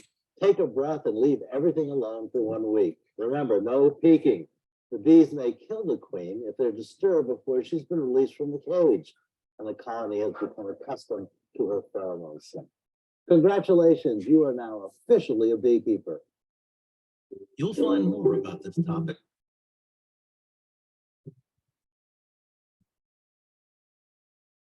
So he does a pretty good job explaining that. He's kind of a funny character, but yeah, so that's the gist of it. One of the things I will say is I don't, like I said out before, I don't have one of the little wooden cages. Sometimes they'll come in a cage like this. There's 2 holes there. And this is the same for the wooden one. So on one end, there's a plug and there's a cork in it and there's no candy in it. On the other end, most of the time there is candy, and then there might be another plug on top, or there might be a little piece of metal, or even like a little metal disc or wooden disc. That is the end you want to face up. If you take the cork out of the end with no candy in it, then the queen's going to come out, she's going to fly away. And this happened like last year, filled lady twice here at the store. So what she did was, instead of taking the cork out of the end with the candy, which there was no cork in it, she took the cork out of the end where there was no candy, and the queen just flew away. So definitely don't do that. You want her trapped in here with candy, accessible to the bees outside in the hive, so that they can chew through the candy and release the queen slowly. Because if you release the queen right away, majority of the time the bees will just jump on the queen because they're not accustomed to her pheromones yet, and they'll bother and kill her. So they'll all get around her, and what they'll do is they'll flex their wing muscles and heat the queen up to where she dies and she suffocates. So, all right, let's go over how to install a package of bees once again. So you got your package. I don't have the can or the queen cage, but I can kind of show you what I do. So I normally spray the bees down when they're inside the package here, and then I'll leave them sit. There's a piece of wood that comes on the top. It's about that size right there. It'll be stapled in all 4 corners, and then so you'll have to pry that up and take that off, but just set it to the side so you have it just like he said. The can will be in here. The easiest way to get the can out is to turn the hive on the side, because if you got it like this and you're trying to pry it out, you'll pry it out on one side, and then when you go to the other side to open it, to pull it up, it'll fall back in. But if you turn it on the side like this and you pry it out, it's not going to slide back down into the package. So that's my little bit of advice that we're putting a bunch of these in, is to turn it on its side and pry it out. You'll pull the can out, and then you'll reach down inside, and most of the time right here on the side, there will be a little piece of, it's normally like a little tab, and it looks about like that sometimes, and there's going to be a staple in it. You want to pry that up, and then pull the queen out. Set the queen to the side. Take the piece of cardboard, or not the piece of cardboard, the piece of little piece of wood, and put it back over the hole where the can was. Then you want to set this to the side. Okay, so you've got your queen cage, whether it comes in one of these plastic ones or one of the wood ones. Either way, you want to make sure that there's candy in the end of it, and that the bees can access the candy. You don't want any other holes in the cage, because if there is, like I said, the queen will fly away, or she'll get out and the bees will kill her. You come over to your hive, take the lid off. You have some sort of feeder, whether it's an inner feeder, a frame feeder, or a hive top feeder, or even an entrance feeder. Whatever it is, you need to get it ready. Get your sugar water ready.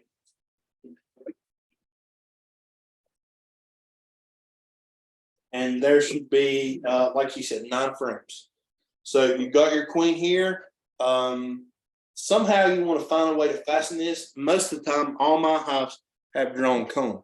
So normally what I'll do is I'll just take the cage like this and push it into the wax. And when you do that, it stays. It doesn't go anywhere, and I usually put it like a little bit below the top of the frames. So that when you close it up, whether you put a feeder on it or anything, if it's hitting the bottom of the feeder, then they're not going to be able to access the candy plug and release the queen. So that's the reason I put it a little bit lower. But even still, even if you have wooden frames, it probably won't do it with this one, where I don't have any foundation or any foundation in here. But you can take it and kind of wedge it between the frames like that. I don't know if you can see it or not, but it's in there. See it right there in the center. So you've got your queen in there. You've got the candy exposed. You've got your package with your little lid on top. To be honest, instead of like taking these bees and turning them up like this and shaking them back and forth and trying to get everyone out, this is what I do. I'll turn it on its side. I'll peg it on the ground, and then I'll take a razor knife. You can see I did it with this one, and cut the screen. I'll get all the bees off the screen, so I'm not cutting bees in half. But then I'll just take my razor knife, and this stuff cuts pretty easy. They're all basically the same, unless they're the plastic ones. And then if they are, then I think the whole end of it opens up. And I just take the razor knife and cut around the screen, pull the screen to the sides, take it like this, and just shake it. And you can take the corner and just pick the last remaining bees out. That is by far the easiest way to do it, versus trying to shake 3 pounds of bees through that hole. Because you'll shake them to one side and some of them will go out, and you'll shake them to the other and some will go out. And if they don't all come out, don't worry, because what you can do is just take your package box and just lean it up against the hive, and they'll come out eventually. But the more you shake them up, the harder time they have. So that's the reason I've become accustomed to just cutting the screen out and then just kind of dumping them out and letting them do what they're going to do. Another thing you can do, if you have the resources and the hive boxes and stuff, is you can take your package container and just let the bees come out at their own will. So you can put a little shim there or something where the bees can get out and lift it up off the top of the frames. And then the bees will just come out of the hole and out of the package, at their own will and their own time frame. So after you got the bees in there, really the only thing there is to do is just to, if you have a hive top feeder, put your feeder on, fill it with sugar water, and then I just leave the inner cover on there too. Put your inner cover on and your outer cover, and you're done. Like he said, I would leave them alone for a week.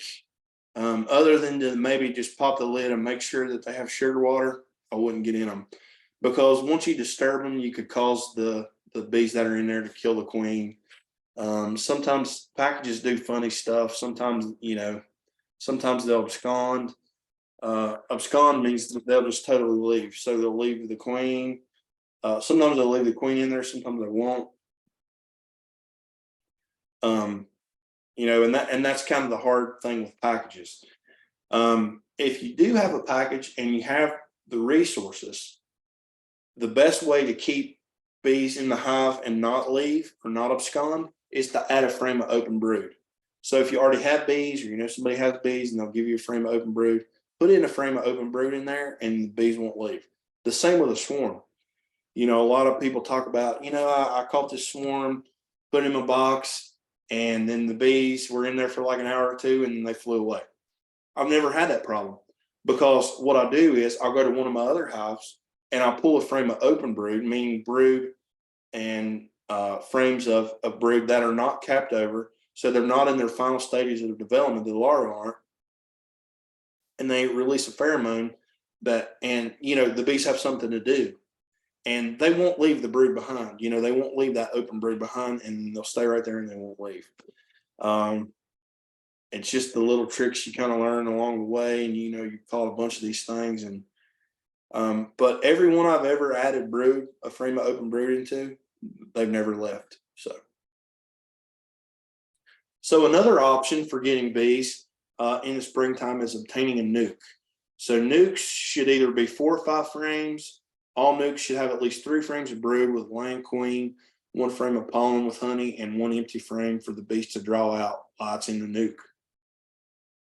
So when people say you're getting a 5-frame nuke, more than likely one of the frames will probably not be drawn out of the way, because if you pack them in there tight like these, then what's going to happen is they're going to start making swarm cells. Once they make swarm cells, it's hard to get them to stop that drive to want to leave and swarm. And so that's the reason when you get a 5-frame nuke, one of the frames is empty. Sometimes every year I get people, well, man, I got a 5-frame nuke, but one of the frames was totally empty. Well, they're working on it. That's the reason we put an empty frame in there, so that they'll have something to work on while they're in there. Nukes usually come in a wooden box or a plastic box.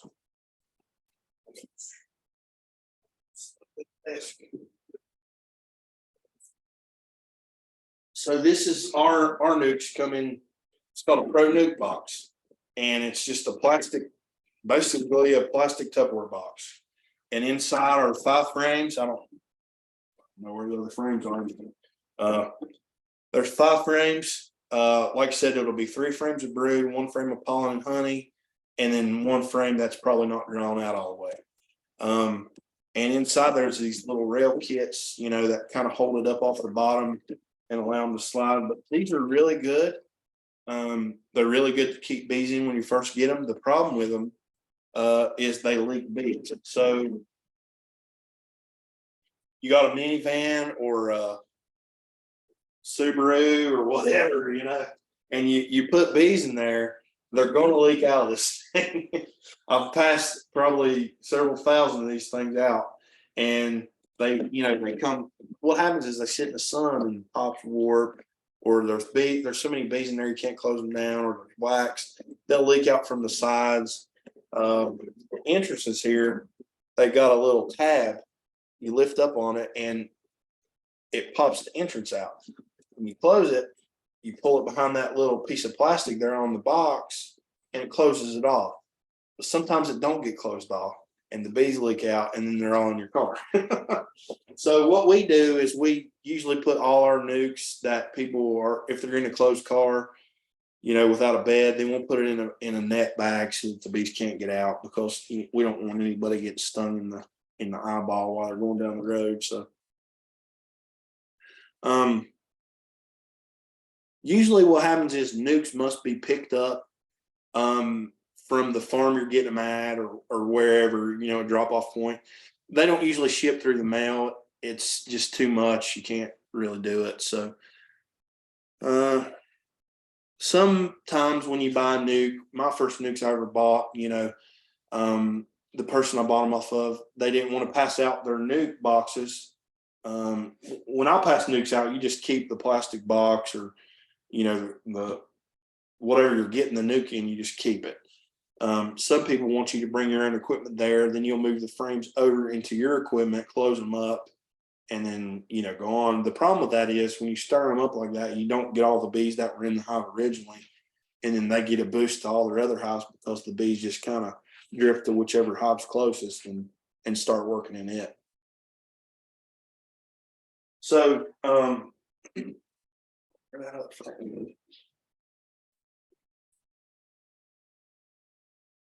so when you get a nuke, 5-frame nuke like this, it'll come. The ones we sell come just like this, except there's brood in there, there's honey in there, there's tons of bees in it, and there's a laying queen. So basically, it's a small hive, a small functioning hive. Nukes are simple. Basically, what you do is if you got a 5-frame nuke and you got a 10-frame box, you take 5 frames out of your new box, and then you move the frames over into your new box in that same order, and let them go. If the bees are really full, what I'll do is let me just show you. I'll kind of do what's called checkerboard the frames. So, sorry, I only have 3 frames there, so I'll just show you 3 frames. I'll put a frame in, then I'll put a new frame. I'll put one of the frames in with bees on it. I'll slide a new frame over. Then I'll put another frame. Then I'll slide one over. Another frame. And that's if the bees are really packed in there. A lot of times you can just add the 5 frames in the order that they come in. That would probably be the easiest solution. But if it looks like they're struggling for room and there's just so many bees in there that they need extra space, then you can take and add 2 frames in between the 5 that you got, that are in the nuke. You can take and add 2 extra new frames in to give them something to work on, that's right close. And usually what happens when you add a frame of brood, say you have 2 frames of brood, and you add a new frame in between, they'll draw that frame out pretty quick, and then the queen will just start automatically laying in it. So you can spray new frames like this, real wax or plastic, with sugar water, and it just gives the bees a little bit of an incentive to start working on that frame that much quicker. It's a good idea to use, this is called a pollen patty. Not going to get it out, it's really sticky. Well, maybe I will.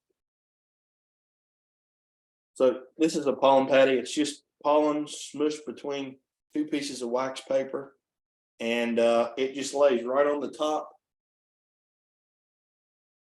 just like that.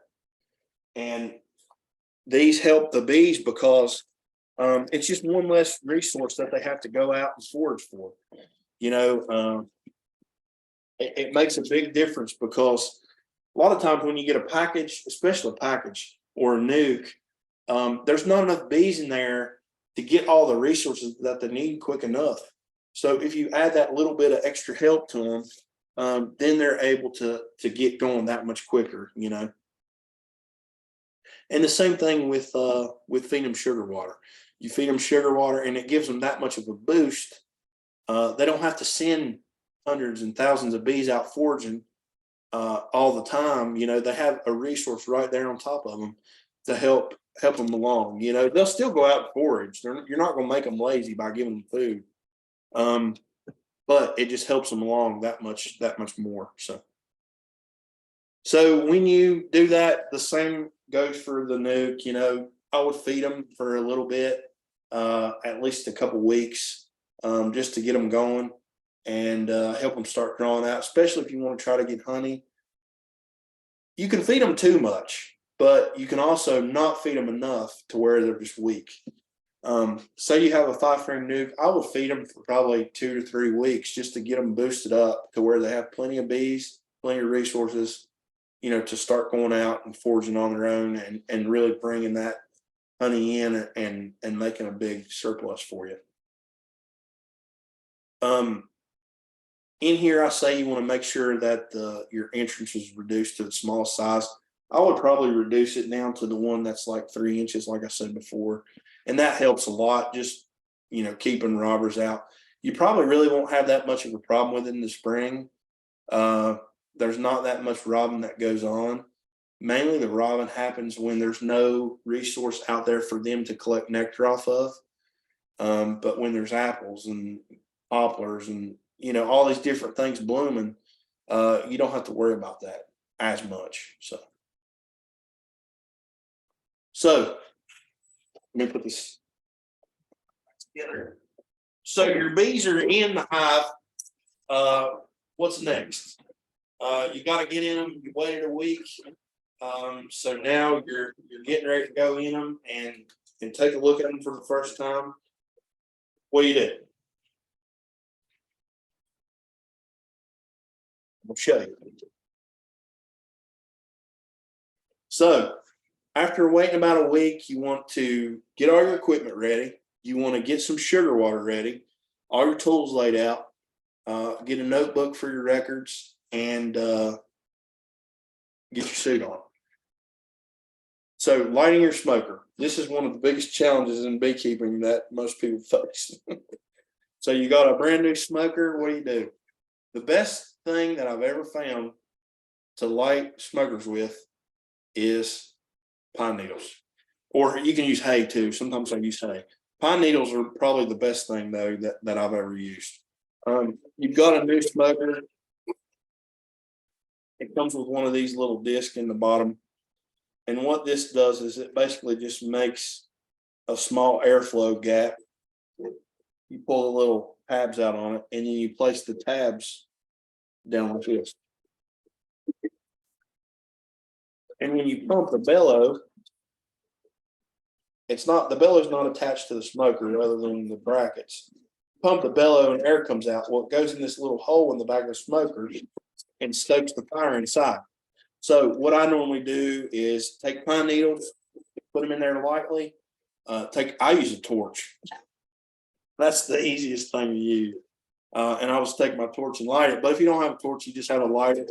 Take a piece of newspaper or a piece of paper, light it, put it down, get the needles going, puff it to where it's smoking. Okay.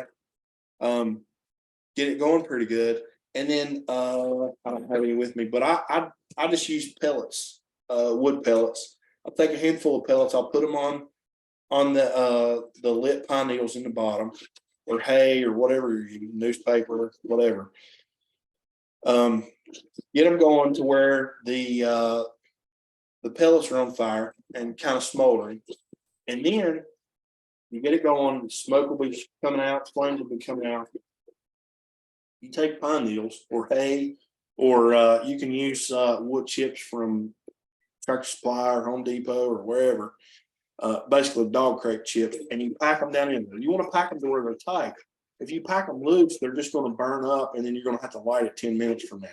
So if you pack them in there tight, then it allows this thing to smolder. I mean, it'll smolder for hours. So once you pack them in there tight, you want to pump it. And you'll keep pumping and pumping and pumping, and then you'll see smoke start coming up through all the stuff that you packed in there. And then this thing will stay lit for a long time like that. But if you pack it in there loose, say you got a couple, pieces of paper you put in there, it's going to light for like 2 or 3 minutes, and then it's going to go out. But you've got your smoke. Okay, on to the other stuff. I think we covered all that. Okay, so you're ready to open up. Now what? You got your smoker lit. So normally what I do if I use a smoker is I'll lift this outer lid. I'll give 2 or 3 puffs of smoke underneath, and then I'll close the lid to where it's not all the way down on there, but kind of up on the inner cover like that. So this is all the way down. This is kind of bracketed up or propped up on the inner cover there. Leave it for 30 seconds and let them get the smell of the smoke in the hive. Let them pass it around. So after that, I'll usually take, when I first started, this is kind of what I did through the whole process. I'll take the smoker again and put another couple puffs of smoke in the entrance. Then I'll wait another 30 seconds. Okay, so after all that time is up, now you're ready to take the lid off. Probably won't happen in the first time, after a week, but month or so after. Sometimes this lid will still get stuck even though you're using the inner cover. So you'll have to take your hive tool, get under there, and kind of prop up on it. You want to be gentle in this process because when you get a package, bees are not as aggressive because they have nothing to guard. So same thing with a swarm. They have no brood, no food, and they're not really aggressive at that point. And they don't usually get that way until later on in the fall when there's nothing coming in, like I said before. But you still don't want to rile them up and get them all stirred up. Usually when I open hives, it's in the middle of the day if things are ideal. It's in the middle of the day when the sun's shining, no rain, and no real crazy wind or anything like that. And anytime above probably 60 degrees, you're okay. So once you get here, you'll want to take the inner cover off. Like I said before, you'll have to put your hive tool in here, pick up on the inner cover and kind of pry it up and then pull the inner cover off. This will probably have bees on it. You can either shake them off. You don't want to turn. So what you don't want to do is smash a bunch of bees. So my outer cover, what I'll do, pretend this is the ground. I'll turn my inner cover up like this, and it's laying flat on the ground. Then my outer cover. Then I'll take my inner cover, because there's probably going to be a few bees in here. Then I'll take my inner cover and turn it 90 degrees to where it should be. That way there's only 4 small points of contact where the bees can get squished. And the same thing going up. If you have multiple supers, do it like this. Turn your inner cover upside down or your outer cover upside down so that you're not setting bees flat down and you have all this area to squish bees, and that's the kind of the way I do it. Sometimes I'll lean them up on the side like this. That's okay too. But if you have multiple brood boxes and multiple supers, that's the easiest way to do it without smashing a bunch of bees. So once you uncover it, there's probably bees all over here. If there is, you could give a couple more puffs of smoke to kind of drive them down. Smoke just kind of pushes them down towards the bottom. And, when you first start out, it probably won't be that big a deal, but later on down the road when, you can't even see the top bars or the frames, then, you kind of have to use a little bit of smoke to kind of push them out of the way. So all the frames are in there tight. And you want to get your first frame out, but it's stuck down and you can't pull it out with your hand. So what do? Oh, another thing, I'm reading my slide, sorry. You'll definitely want to pull your feet off. Again, set it 90 degrees to the way it's supposed to be and put it down on your inner cover on the ground out of the way. I put in here, if you go into the bees in the right time frame during the day, they're probably not going to be mad. But if you go in them and as soon as you pop the inner cover, they're flying out and flying on your suit and trying to sting your arms and your hands, it's probably best just to close them up and leave them. If you're having a problem where they are stinging you on their hands and the arms or even the veil and legs, you can take your smoke and you can smoke those areas, and what that does is basically just covers the scent. If there's any scent on there that they don't like duct tape. If there's any scent of duct tape, I've heard people say they cover holes in hives with duct tape, and they really don't like duct tape. They don't like the smell. So that's just a little fact. But you can spray your arms and your hands and kind of get all the scent off of you, and it helps out. So shoot a couple of smoke. Okay. Trying to follow the slide here. So manipulating the frames. So after the bees are off the top bar, I usually start at the end here. And what I'll do is I'll take this, hopefully you guys can see me. I'll take the bent end of the hive tool and I'll put it between the frames like this on one end and I'll pry it on one side. Then I'll go to the other end and it'll probably more likely be like that. I'll pry it to this side. Then you have to go to the next frame. To get this frame out, you got to pry the one on the end loose. I'll go to this frame, pry this out, this frame, try this out. And the reason I start over here is the likelihood of the queen being on this side and you squishing her is probably a lot less than if you start in the middle. If you start in the middle, that's more than likely where the queen is in this general area. But that's not saying she can't go over here. She can, and she does sometimes. But the outside of the boxes are colder and they seem to not go out there as much. So that's the reason I started here. And most of the time they got honey out here. So you're not really killing brood and squishing brood. So once you've got it loose, and it's loose, it's moving back and forth like this, I'll take this end of the tool and I'll put in there and I'll pry up. Okay. Kind of got to use two hands for this. Then I'll hold this end of the frame with my hand, go over to this side and pry up on this side. So then it's free to where you can pull it up. You know, these frames are probably one of the hardest things to make because they have that tapered edge right there. And that's really what allows for the easy manipulation of them inside the hive. If you have frames that are just straight all the way down, like the kind of sell at Royal King, don't get those. They're just straight down.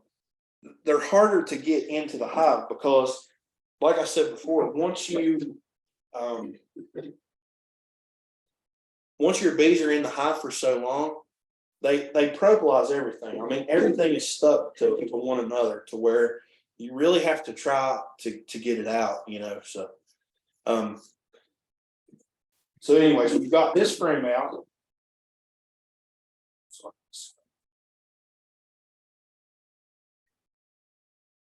Piece of foundation is loose in there, hanging up on that, which you won't have when you have your bees in there. So you pull your frame out, you've got it, you've looked at it, you know, the first week there's probably nothing going on it. What do you do with it? You just like throw it on the ground? No, you take it like this and you lean it up against the hive.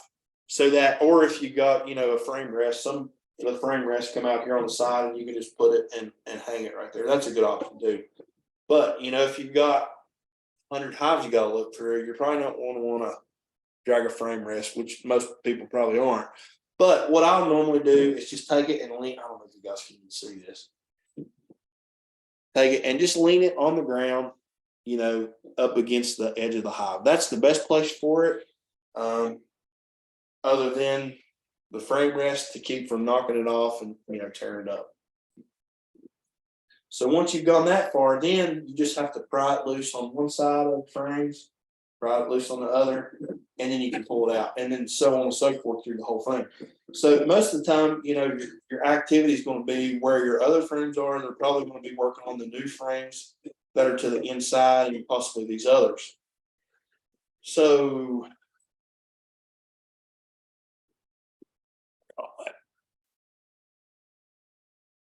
So how do you know when to add another box or when the bees are packed in one box and you know, they need more room? So normally we go by the 80-20 rule. So there's 10 frames in here. Once 80% or 8 of the frames are drawn out or they're working on, then you want to add another box. So, you know, most of the time they'll save these 2 outer frames for last. And once you get to that point where they've drawn them all out except for these 2, then you definitely want to add another box. Okay, so either a deep box or you want to put, I would suggest a deep box. If it were me and I were just starting out, I would try to use 2 brood boxes. Some people want to use a single brood box and go that route. And in that case, you would, if you want to use a queen excluder, a lot of times I don't, sometimes I do. If you're just starting out, it's probably a good idea to use one so that you can isolate the queen to the bottom box. Put the queen excluder on and then put your other, either I guess your super on top of that, because the queen can't get up. The bees will come up and draw out and then you'll go from there, you know. And then they'll put honey up here. So what should be where inside of a hive? And so after you've looked through it all, you basically just put it back in reverse order. Put your feeder back on, put your inner cover on, put your outer cover on, and you're done. So what should be where inside the hive? After pulling the frames out, you should start to notice kind of a pattern throughout the hive, that the brood is kind of concentrated in the center of the frame. So just like on the frame in the picture, the brood will be in here. And then on the outer side of that, in the upper corners, you'll have honey. And this kind of mimics the natural pattern that they go by, you know, in a tree or wherever they're at. Brood is usually normally in the center. So in this hive, it's all situated. Brood will normally be in the center. And then on the outside of that, closest to the brood, will be pollen. And then on the outside of that, towards the edge of the hive, will be the honey. And like in the picture, you know, they'll have, and a lot of times these pretty frames like this, once you start getting further out, the brood starts getting smaller and smaller towards the bottom. There'll be a larger band of honey and a larger band of pollen there, just like in the picture. So let's see here, let me get my,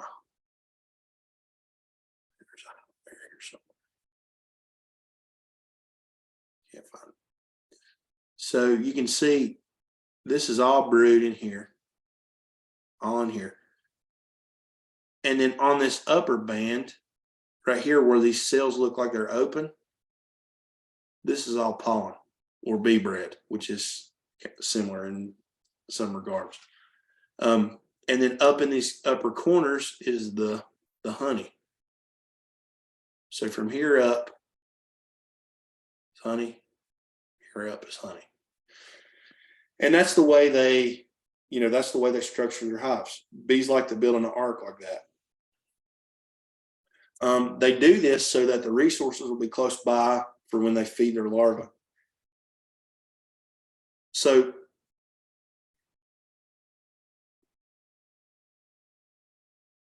yeah, I think I went over that. I think I go over bee bread here in a minute, but basically what bee bread is pollen that the bees have taken in. They've mixed it with saliva and water, and then it ferments and turns into what's called bee bread, which is, I guess it's an easier way. I need to research that. It's an easier way for them to feed to the larva, feed the pollen, and basically pollen is protein. Honey is carbohydrates or sugar.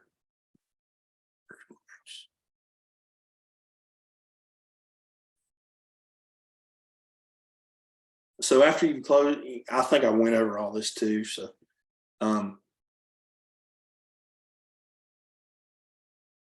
so after you look through the hive, you know, basically just close it up in reverse order, place the frames back in the same order that they come out of the hive in. You don't want to put a frame of honey right in the middle of 3 or 4 frames of brood, because then what happens is they have to move all that honey back out to where it was at. So that's really important. You don't want to mix the frames up. You know, unless you're putting a new frame or an empty frame in somewhere, then you don't want to like take a frame of honey and put it right between 2 or 3 frames of brood, because that just, you know, makes more work for them. Place the feeder back on. If you're using pollen, make sure you lay it on top of the frames. This is basically just a pollen patty that somebody's made up or scooped out of a bucket. They flatten it out, and you know, the bees eat it. You can see them even eating on it right now.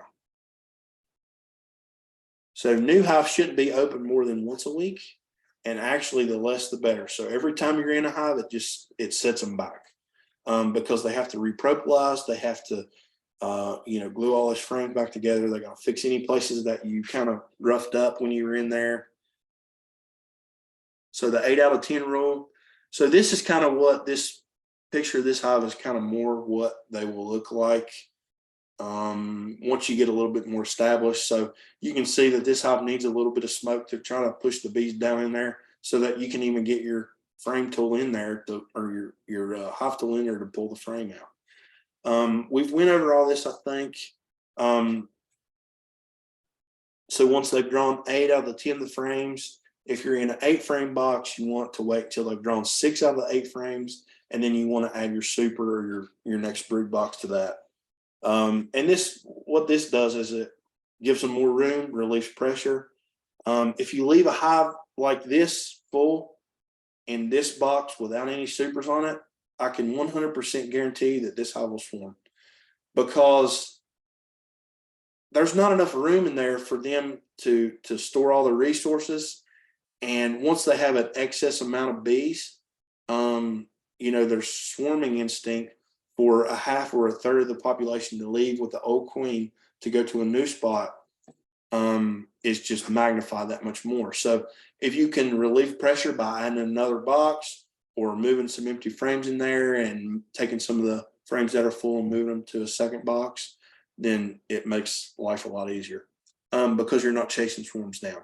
If you want to constantly be increasing your apiary to where you have more numbers, go for it. Take a couple frames out and make a split, which we'll go over, I think, next week or the week after.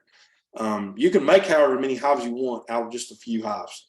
The first year I had 2, the next year I had like 32. So it's really, bee math is like chicken math. It just goes crazy once you start going. So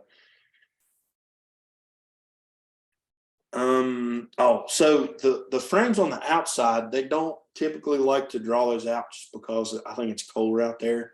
And all the resources are towards the center, they, for whatever reason, they don't like going out there. So if you run into that, you can take those outer frames that are empty and move them towards the inside. And this really helps promote them to draw all 10 frames out just for storage reasons, for more honey storage. If they need more room for brood, then it's there.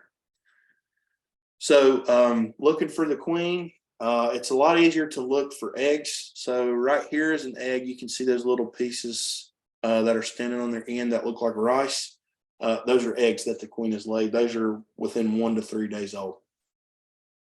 It's a lot easier to look for those and young larvae than to look for the queen, because you're looking for one bee out of 30 or 40,000. It makes it hard to find that bee. And, that's one of the advantages to marking a queen.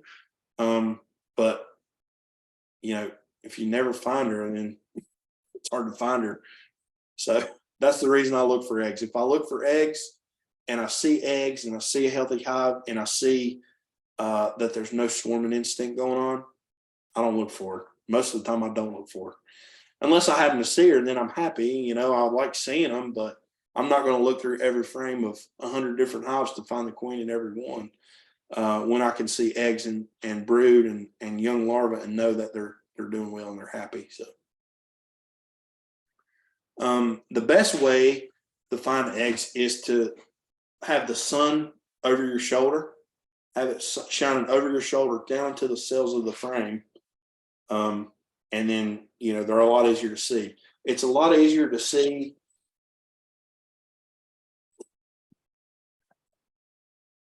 a white egg on a black piece of foundation than it is to see a white egg on a white piece of foundation.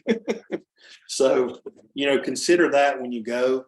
When I first started, probably my first 20, I used wax foundation, and it's good. The bees like it, but it's fragile.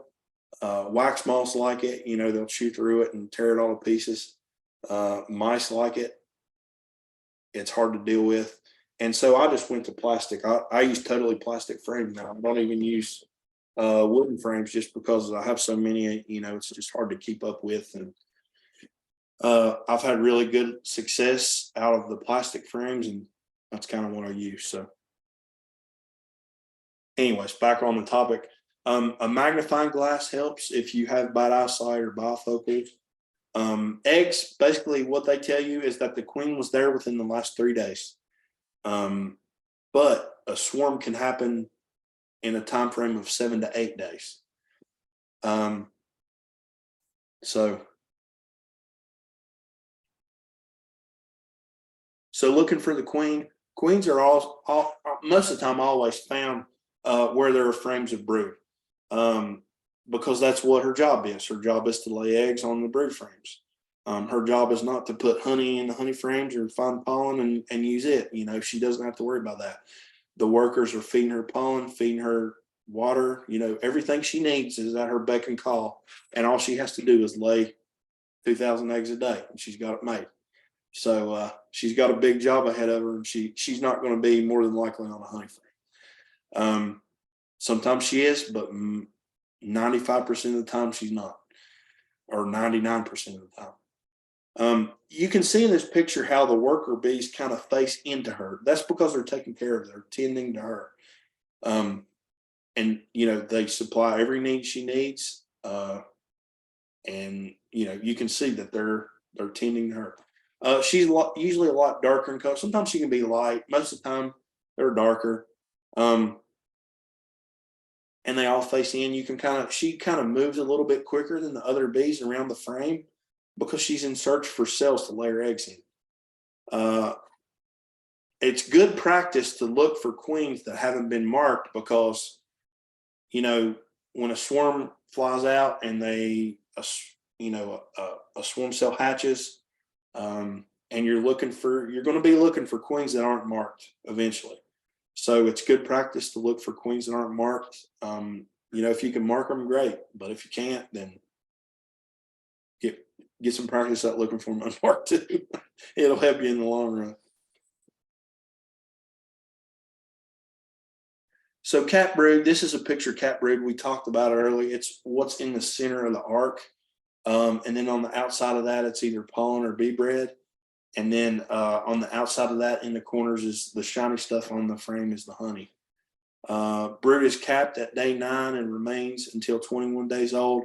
Then the larva, the adult bee inside will chew through the cap and then release itself. And this basically signifies a healthy population.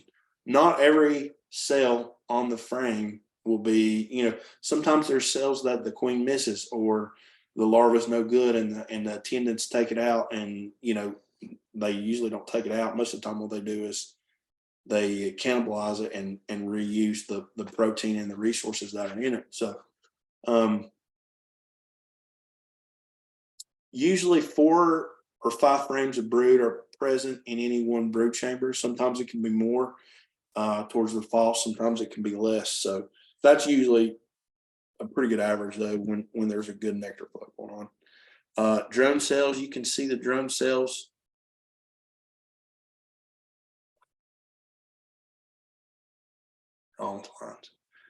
You can see the drone cells here. So all this in the center is worker brood. All this on the outside here, and it's raised up. It's raised up maybe 3/8 to 1/4 of an inch, and they look more like bullets. They're larger in size. So all these are drone cells here. All these on the inside, the flat, perfectly flat brood is worker brood. Drones hatch, like I said before, in 24 days. The first hatch usually signifies the start of the queen ring season. For us, it's usually probably the 1st to 2nd week in April. If you try any faster than that, then you're probably going to have bad results. Drone cells are usually built on the bottom of the frames where the bees can build their own comb, because you got to remember all the cells that are on this foundation are built to the size specifications of a worker. So this is all worker size cells. I can't remember. I think it's might be like 7 millimeters, I think. And I don't know what size the drone cells are, but they're larger. You can tell a difference in, you know, on the frames when they start building them out. So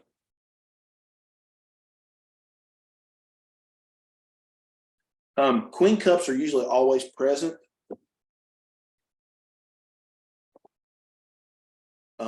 And in an established hive on the lower part of the frame. So this here is a queen cup, and there's an egg inside of it. So you can see the egg right there that the queen has already laid in, and this hive is preparing to swarm. So it basically sends a signal to the bees to get ready to leave and to take 1/2 to 1/3 of the population. Sometimes queens are not good enough for the hive that they are brought up in, and what happens is the bees inside will kill that queen by balling her. Like I said before, they'll overheat her, and then they'll supersede that queen with another queen. from her own eggs. So, man, where is it? So right here these are more than likely supersedure cells where they're so high up on the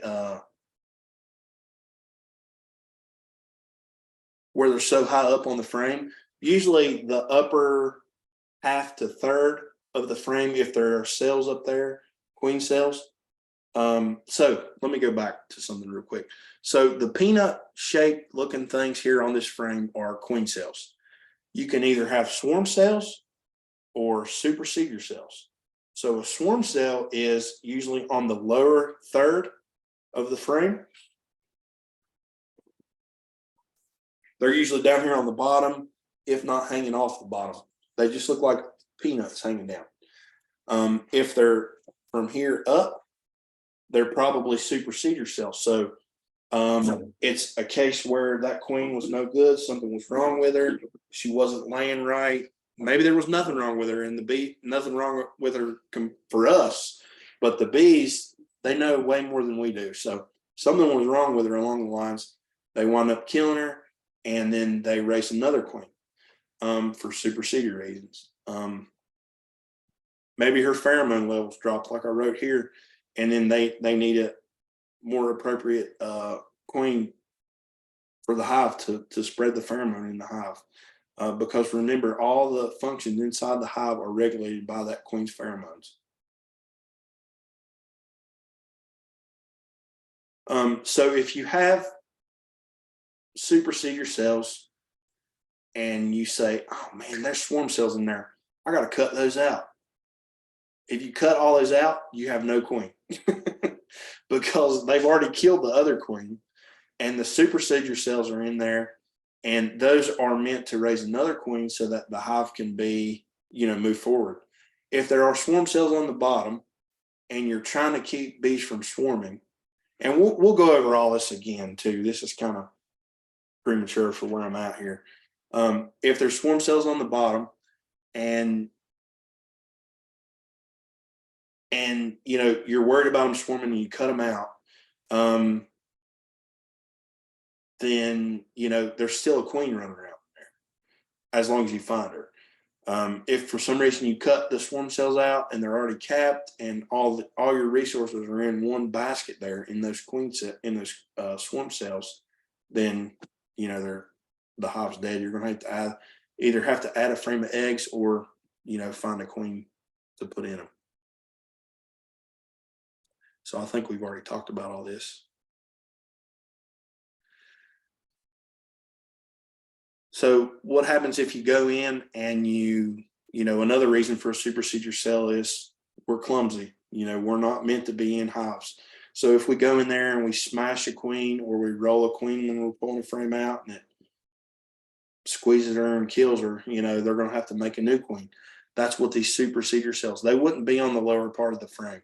They would be on the upper third to half of the frame. And then, that signifies that they're making another queen that we either killed or they killed. So if the cells are capped on the bottom and they're totally closed off, that means that the other queen, if it's a swarm cell, that means the other queen is more than likely already gone in 9 out of 10 cases. So we're almost done. We just have a couple more slides left. Pollen is sourced from a variety of different, I don't know why I have this in here. I think it's just something I probably forgot to talk about. So pollen is sourced from all different kinds of plants throughout the season. Bees feed bee bread to larvae to supplement with the carbohydrates and protein. So I already talked about that. Bee bread is basically just saliva, nectar, and some water to make a protein and vitamin rich food. So this is just a picture of some of the different pollens that you can get. This one too just shows the kind of variety of pollen out there. Last slide. Nectar, just because they're bringing in pollen doesn't mean they're bringing in nectar. So if you see pollen on their pollen baskets and they're still slim on food, it can happen. Bees loaded with nectar are heavy. so they'll have a hard time landing and they'll be kind of flying all over, and then they kind of crash into the hive and go in. Nectar flow in southern West Virginia starts in May and goes to about mid-June, and then sourwood happens probably in July, the first part of July. Fall nectar flow happens the end of August into September, and it's all determined by the weather, rain and sun. If there's too much rain, it'll wash all the nectar out. If there's not enough rain, they won't get any. If there's not enough sun and rain, then all the blooms will dry up, and then there's nothing for them. So let me answer the questions here. Yeah, so the hook tool, which I had one in here, but maybe I don't. It's basically a hive tool like this and has a hook on the side, and they allow for you just to pry frames up really easily.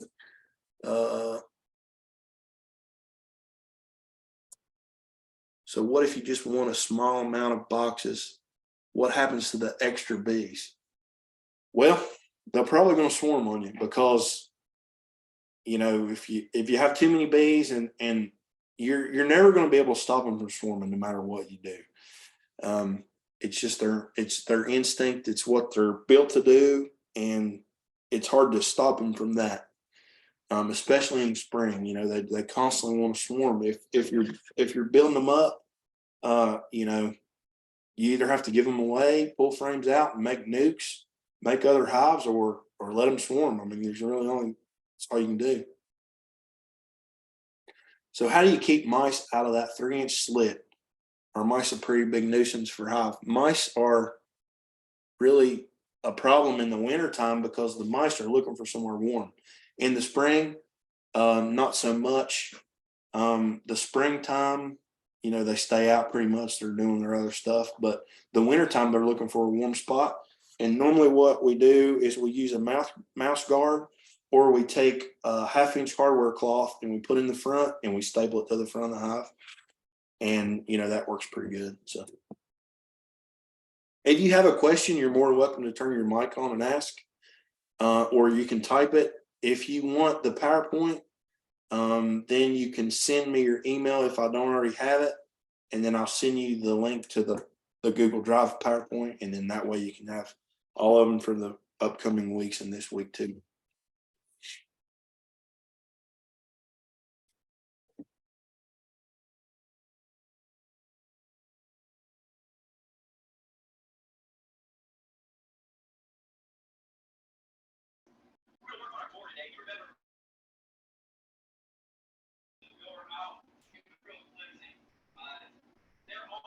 So if you guys have questions, you're more than welcome to answer, or answer. You can answer too, but you can ask also.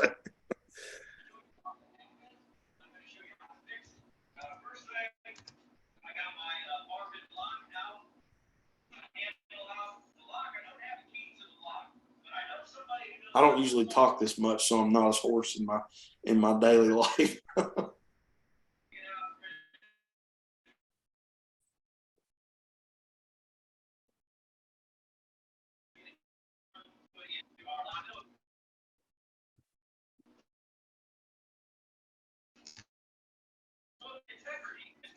Well, thank you guys for coming. Next week, it'll be the same link to the Zoom meeting, and then I'll make sure to get all that stuff sent out. I'm going to I recorded the lecture here, and then I'll put it on YouTube so that you guys can have it and rewatch it or whatever you want to do. And then we'll just meet back here same time next Thursday, 7 o'clock. And then we'll go over some more stuff. I know it's a lot of stuff, but once you get started, it's not too bad. And, there's a lot of, it's really fun. It's a fun hobby. It really is. I really enjoy it. So, thank you guys for coming.